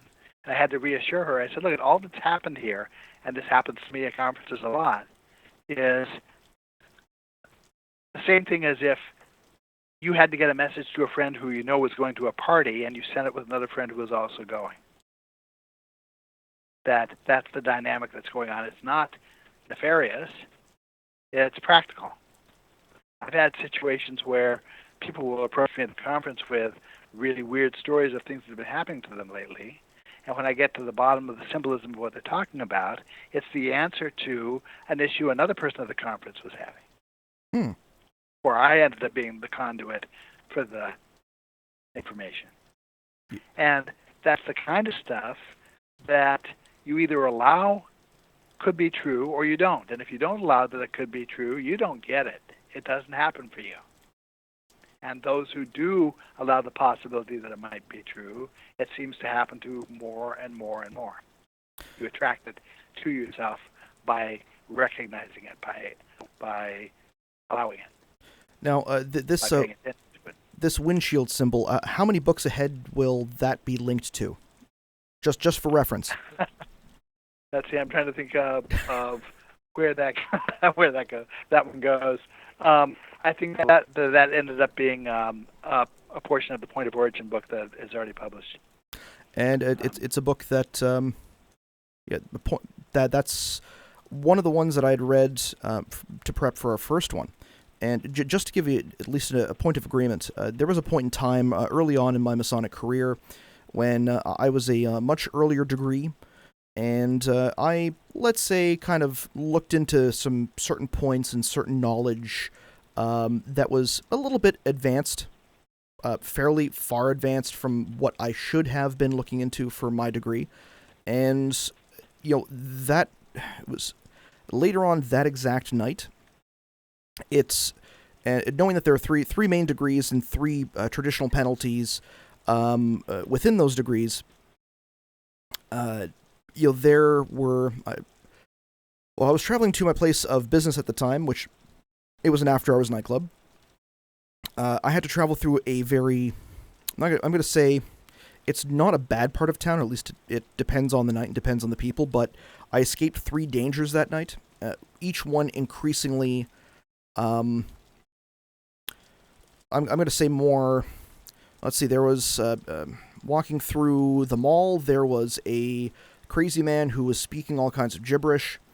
The second one, I forget exactly what it was, and then the third one was I narrowly escaped being part of a swarming and beatdown after getting into a cab, and I actually witnessed the entire thing happen on the side of the street. And wow. Oh yeah. And when I got to my nightclub, I met up with my partner, and he handed me something, and it was the report, and the writing on the report was essentially was a symbol of the degree that I had been researching. And yes. I kind of freaked out at that point and went into the office and didn't come out for the rest of the night until about 10 o'clock in the morning. Yeah, there are a lot of moments like that especially for somebody who's new to it, it's hard for them to get past. No, I took it as a clear and present, a clear and present message from the universe to saying, like, you're looking into stuff that is a deep, wide chasm with an endless bottom, and you are not ready to see this yet. So, yes. Now, just a couple more things before we finish off for the night. The Wayne Leonard, who is a regular listener on the show, he's asking about the elephant slab, which you may or may not have heard of. It's apparently at the Arizona University or Arizona Museum, and it was found in New Mexico, or actually I think it was found in New Mexico. and there's no prior documentation to it from before 1950. There are only drawings of it, but no actual pictures. And apparently the symbols and writing on it are very close to cuneiform. Do you have any familiarity with this? No, I don't. And the cuneiform language, I haven't studied. It's like one of the things on the list. I know that there was a symbolic language prior to cuneiform, which would really be the language that I would want to focus on if I were to study it. But I haven't devoted any direct effort to it, just incidental information about cuneiform, and I don't know anything about the find you're talking about. It'd be depending on where the artifact was found and what culture it was connected to, I might be able to figure some things out about it. There's a lot that can be learned just from a dictionary of the language of the group, especially if it's an ancient language. But I don't have any, off the top of my head, any information about it. Okay, I'm at least I got that covered. Wayne, thank you very much for asking. Do you have any issues with taking a call or two, if we have time? No, that's fine. Okay. Yeah, sure, that's fine. All right. If there's anybody who wants to call in, I have let's see, I've got this very handy contraption set up on my iPad, or I've got the iPad connected into my mixer, and I've got Skype connected to it. So we're going to see if this works. If you see this number right here, it's a Manhattan number, but if you are in the United States or anywhere else in the world, you can call this number, and if you want to ask Laird a question directly, you can. The number is 1-347-789-7977. That's 1-347-789-7977. Again, we're going to see if this works. I've got my... I'm not sure if it's going to connect on my desktop Skype as well, or if it'll switch it over, or if it'll actually connect through this and then through and then through the mixer. So we'll try this out if anybody wants to call in and ask. Okay. While we're waiting for that, there's a story about the title of the Point of Origin book itself that ties to what we were talking about. That as I was doing the research for the book, the sources that were leading me to the information were themselves describing thing after thing as being the point of origin of such and such. Here's the point of origin of agriculture. Here's the point of origin of metallurgy. Here's the point of origin of, and just resource after resource, these authors were each independently describing something as the point of origin of something. So by the time the book was finished, I had the title for the book. It had to be point of origin. The title went with the material, hand in hand. And so when I submitted the manuscript to the publisher, I said that up front. I said, look, this material unfortunately comes with a title. I know you like to assign titles, but if you're going to accept the submission, I need you to accept point of origin as the title of it. And they yes me all the way along until it came down to actually assigning the title, at which point they did everything they could to sort of arm twist me into making it point of origin Gobekli Tepe, because the Gobekli Tepe was the hot topic of the moment. But I felt that adding Gobekli Tepe on the end of it only limited the audience, didn't expand it. And so I finally had to say to them, if it's a deal breaker, this was a prerequisite of the submission. If you see this as a deal breaker, I'm sorry that that's the truth, but that's the way it's going to be. The material needs this title. It's not my choice. They came together. And they finally respected that. And it also kind of goes to how I think I stopped actually naming shows based on, well, I think except for the show we had with Rocky Stucci, because, you've got a guy whose show we're trying to help get out there, and it was literally his show for that episode, so that was the only one we had based on that actual subject matter, whereas everything else has been more fun, metaphorical names. Like, this was, today's episode was Buried Links to the Past, which goes back to the whole covered over. Considering the subject matter we just talked about, there's a lot buried and how it links to our past. And, well, it's goes back to the whole the whole cyclical nature of this discovering information or just having it fed to you through the ether or fed to anyone through the ether. Now, while we're waiting, if I know, sorry, who asked that question? Let's see. Cosmodub says, let's see, new drinking game. Every single time Chris says he's a Mason, take a shot. Okay, yeah, put that one in there. Okay, actually, no. So while you're waiting, what about good versus error and not just good versus evil? Well, where later traditions see an opposition between good and evil, the archaic philosophy, as is expressed by the Dogon and in a tradition called Samkhya, the opposition is between truth and error, not good and evil. Now, the implication to that is, there are huge implications to that. First of all, without a concept of good and evil being central to your religion, it's not really possible to have a concept of a heaven or hell.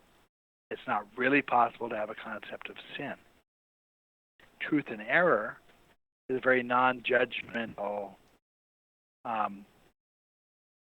opposition, and it's in keeping with the outlook of the entire tradition, which is non-judgmental. This is a very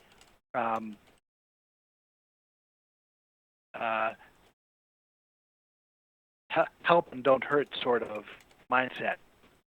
It's not trying to judge. It's trying to help people along.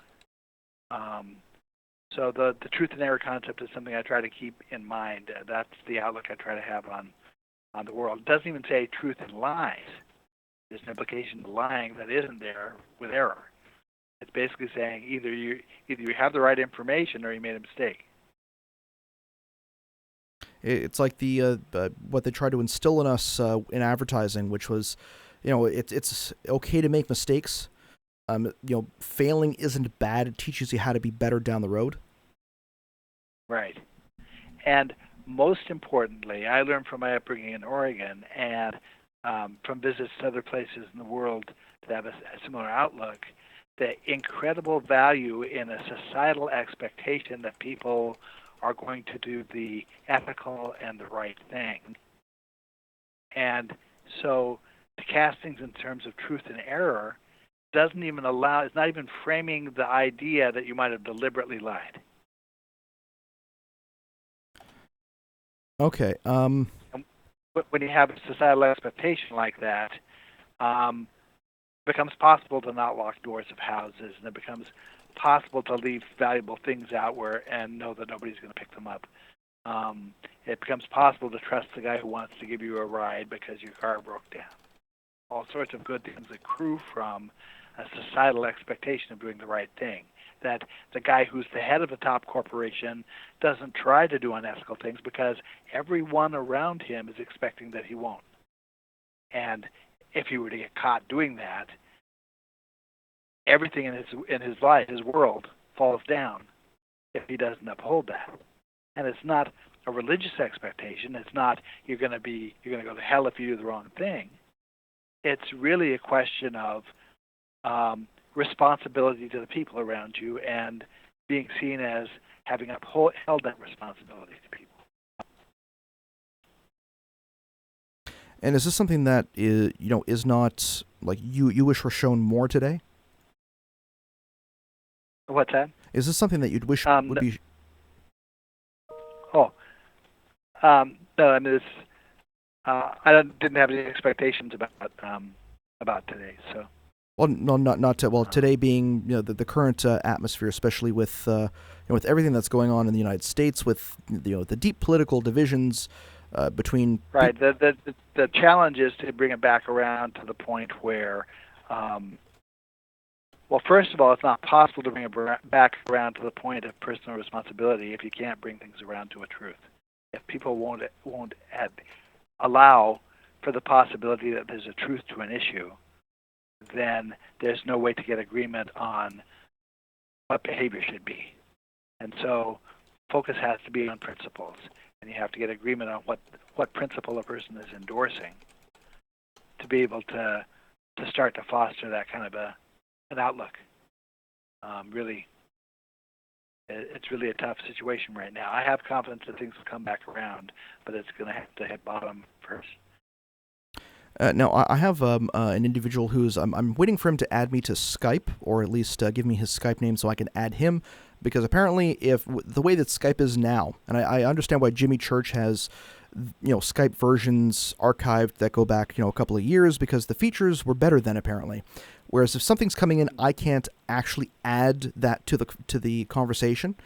I actually have to add the person to the list and then add them. So let me see here. Actually, I'm just going to take a picture of that. Oh, let's see if this works.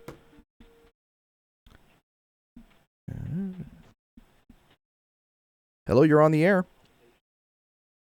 Hey, this is Wayne. Hello, Wayne. How are you doing? I'm doing very well.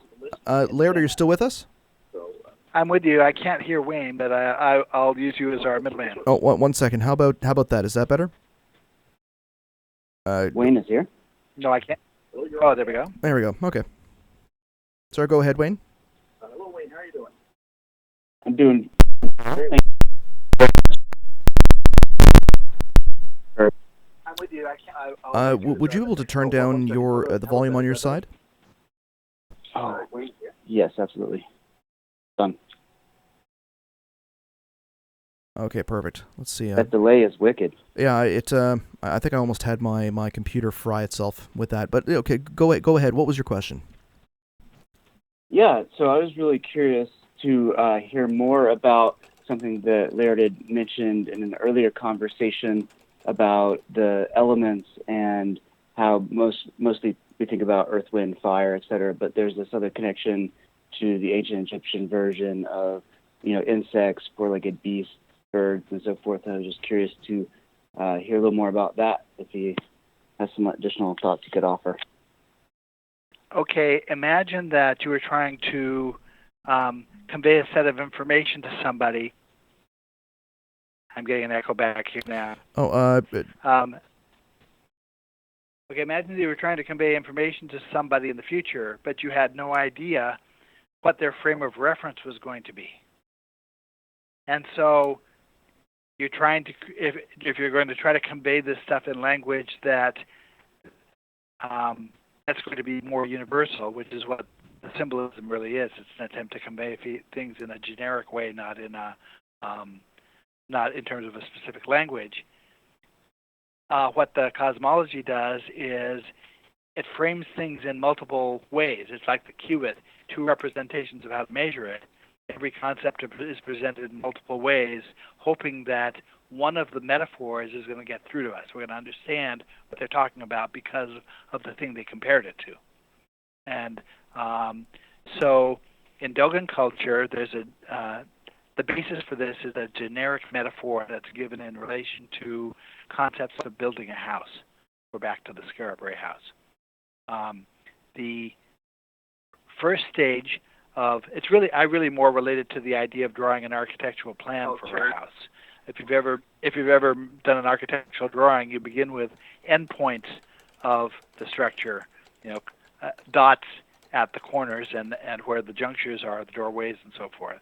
The second phase is to add additional points to flesh out the details of the internal details of the structure.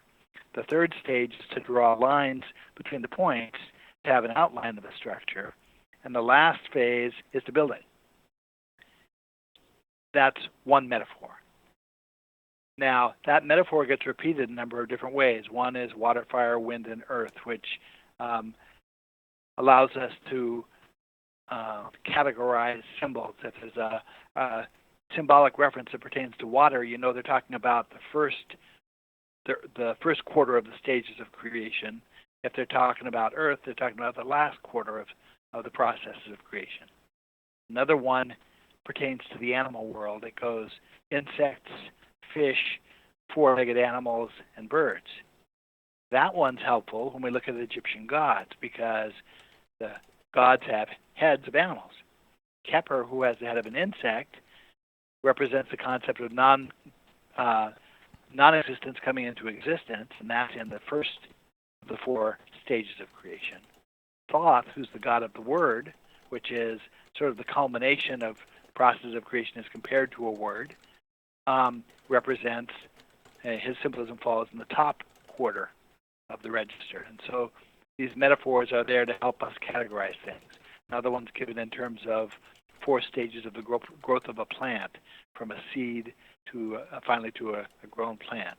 Another one is given in relation to the formation of a spoken word, or formation of a word in general. It begins with a sign and ends with a word. So these different metaphors, once you understand that they're all talking about the same thing, it makes it much easier to sort through the complicated symbolism that's going on, because you can say, okay, you can file things where they belong, basically. Hope that helps. Wayne, are you still there? Yes, I am. Okay, and did that come through clear? This is the first time we've taken a caller in this manner. It's a new system tonight, so I wanted to make sure it worked for you. Yeah, that works.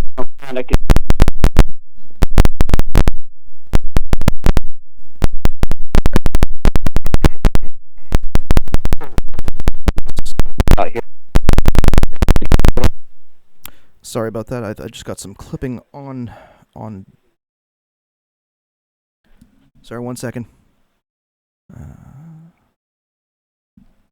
right, go ahead. I'm here. Yeah, so that was great. Thank you so much for bringing that back in. And then my other question was if Laird's been looking at anything here within North America lately, or if there's anything maybe in the pipeline related to North American culture and myths of, say, the Inuits or Hopi, the Puebloans down in Chaco, anything along those lines that we can look forward to. There is sort of indirectly. One of the things I do in the Maori book, or actually in the Scarborough book and continue in the Maori book, is I trace these pygmy teachers of the Dogon in later eras down into the UK, further into Scotland and Ireland and the UK. And the tradition in Ireland is that these pygmies are associated with the Picts, or possibly even with the fairy traditions in the UK. And the perspective is that they were forced to leave the UK, and they left, one myth says they left across the Western Ocean, the other one by boat. The other one says that they went to the underworld. Now you go to New Zealand, and you have a similar tradition of pygmies that are associated with fairies, but their perspective is that these pygmies came by boat across the western, or from the eastern side of the ocean, and the ancient name for New Zealand means can be interpreted to mean first circle of the underworld. That's one of the traditional interpretations of it. So the New Zealand side captures both aspects of the Ireland myth, and you can see that there's a likely path of transmission here. There's a lot of other comparisons to be made, but along the way, there are lots of other points where it looks like we have signs of them. You can see it with the Cherokee Indians. I'm very frequently in contact with Gary David about commonalities between the Hopi Indian and the Dogon. Symbols and words and traditions. I exchanged a couple emails with him just in the last weekend. He and Graham Hancock were together out in Arizona. I see signs that they were in Central and South America. We see signs of them on Easter Island and other places in Polynesia, in Hawaii, places like that. You see signs of them in Australia. So indirectly, yes, there are mentions of this stuff. I haven't actually written a focused book on North American connections. In my book on China, there's a direct connection between a Siberian yurt and a Navajo roundhouse. One form of Siberian yurt has the same architectural plan and symbolism as a Navajo roundhouse. Now, there's another form of Siberian yurt or Mongolian yurt that is called a teepee, and it's built like a North American Indian TV. So we can tell simply through the architecture that there's got to be connections there. These can't be coincidental. These are signatures that imply that there was a connection between Asia and North America at some point after 10,000 BC. That's a fantastic answer for that particular question. Especially dealing with the Hopi Indians and the possible connections. Now, I think I fixed the problem. I may have actually turned up one channel too high, and that caused kind of a feedback loop. So I turned that down. Okay. So Wayne, if you want to chime in, I think I've got you sorted out. Great. Yeah. No. Thank you so much for that answer, Laird. That was really interesting. That was exactly what I was curious about. No, I have lots of other questions, but I know we've gone quite a while, so I'm not sure if anybody else might want to jump in, but thank you so much for the books. I'm looking forward to them.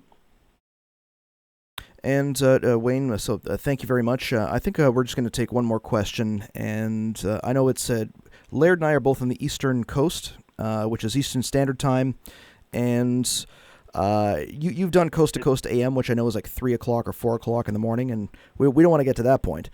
My wife would kill me if I go much longer, so... we're going to finish up. Cosmo, if... let's see, there was one question Cosmo had, and this will be the last question of the night, and we're going to finish things off here.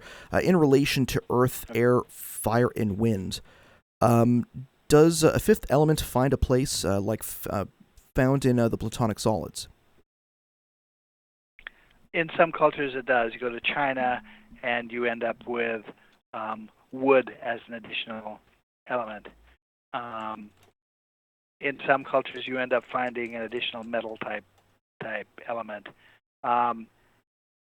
It's the best way I can explain it is there's in China there's a tradition about the I Ching, and depending on who you ask what it symbolizes, you get conflicting answers. And the reason you do is because 1,000 different interpretations of the I Ching have been made over the years and written about and published, and each one of them may or may not have some pertinence or some application to the original symbolism of the concept. And the same thing happens with these. We have a certain amount of telephone game going on with these symbols. We know because of the Dogon model and because of the parallelism of how these metaphors work that 4 is the appointed number of elements in this metaphor. There's also cosmological reasons why it needs to be 4. Our universe is seen as the 4th of 7 pairs of universes. And so that symbolism relates in a couple of different ways to that number 4, but we know that 4 should be the proper number. So then I can tell that when I come across a culture that has 5 instead of 4, that the earlier form is the Dogon one. Similarly, we have some differences between a Dogon or a Buddhist stupa shrine and a Dogon granary shrine, which are essentially the same form, but with a couple of interesting differences. The stupa culminates in a squared base on the ground and rises to round structures in the roof. The Dogon form culminates begins and culminates with a circular base and finishes up with a squared flat roof. That's really the main structural difference between the two. But as you learn about the way the symbolism works and why it works the way that it works, you understand that the Dogon is the earlier form, and the Buddhist is the later form. And that's part of what all these metaphors is about also, is helping to sort out timelines. They're ways of correlating the cultures, so you can say, well, if this culture calls this thing this by this name, then they have to be connected at a certain point historically with the tradition. I can tell about New Zealand where their influences had to come from based on their language. And Cosmo, thank you very much for asking that, and Laird, thank you very much for answering it. I know it's getting late. I just wanted to give one quick shout-out to Josh Maddock. He's one of our master contributors on Patreon.com. Again, our patrons ensure that we can stay 100% ad-free, sponsor-free, which means we are censorship-free, except for YouTube. And even if they started to censor us, I would find a way to make sure the show could be on air every single week, which means we can talk about what we want, when we want, for as long as we want, to make sure we can go as deep as we want to give you the best show, and so that you can all learn some cool shit. And Josh Maddock, he's had to sleep fairly early. He missed the entire show. I told him I'd give him a shout out at the beginning of the show. I forgot at that time. So, Josh, if you're listening, thank you very much for supporting us and making sure that we can bring this show to you every single week. And Laird, again, thank you very much for your time and for your candor and just for all of your hard work and just being an awesome guy. Thanks. Like there's an old fable about a knight who finds a little bird. This is actually my wife's story. Finds a little bird by the side of the road lying on its back with its feet stuck up in the air. And the knight stops and he says, "Little bird, why are you lying by the side of the road with your feet stuck up in the air?" And the bird says, "I'm holding up the sky." And the knight laughs and he says, "You silly little bird, how can you possibly think that those two spindly little legs are going to hold up the entire big sky?" And the bird says, "One does what one can." And that's the way I look at my work. One does what one can. And stay online with me after the show's done. Just for a quick second, just want to be able to follow up with some stuff with you. And but before we go off the air, and normally this would be the time where I invite Denver Michaels on, but Denver, don't worry, you have the night off. There is no sandwiches to rate. We've got 2 weeks to plan that out. So I'm going to give you the choice of our outro song, which is traditionally when we end the show with a guest, we give them the choice of song.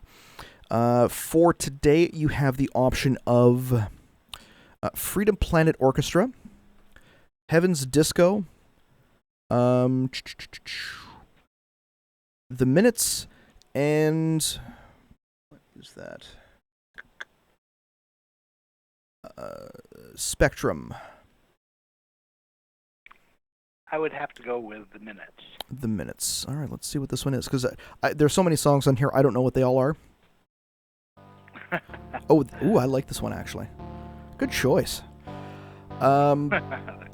So, ladies and gentlemen, if you tuned in, and again, shout out to Jimmy Church, who is a fantastic man, and just all around good, I'm gonna say, inspiration for this show and how we kind of do things.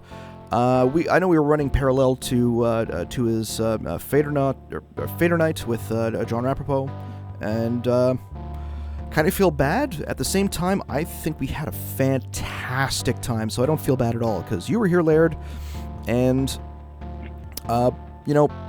this is a show for the ages. Well, I had a good time too. Thank you very much. It's my absolute pleasure and a privilege. Now, next week, ladies and gentlemen, we have it's on a Saturday, and the reason for this is when we originally booked the show, he said Thursdays was fine. His contract changed. Now he's working 12 in the afternoon until 8 p.m. on Eastern Standard Time, and this is Charles P. O'Dale. One of our earliest episodes, episode 7, we only had an easy, quick 3 hours with him, and we could have gone 5. For this entire show, it was on the Younger Dryas Impact hypothesis, and the initial presentation was him explaining everything about impact craters that he had visited and the characteristics of them. And I think we touched on the Younger Dryas impact hypothesis for about half an hour, and it was rushed. And it was because, I got a call from my wife, and it's like, okay, come pick me up now, so I had to wrap things up. And, this is why we do the throwback month. So, you got to catch on the 24th. We're starting at 7 p.m., so we can go a little bit later. And you need to watch this show. It's going to be possibly a full presentation. There may be a bottle of scotch or two involved. And, go check it out in the schedule. He's also a member of the Royal Astronomical Society of Canada, Ottawa chapter, and he's done multiple presentations on his excursions to impact craters, whether it's in person, over land, sea, or in the air. Honestly, it's... man... go, just schedule it, set your reminder, and we'll see you on that Saturday. This is Chris George Zuger from the Den of Lore, signing off. Thank you all.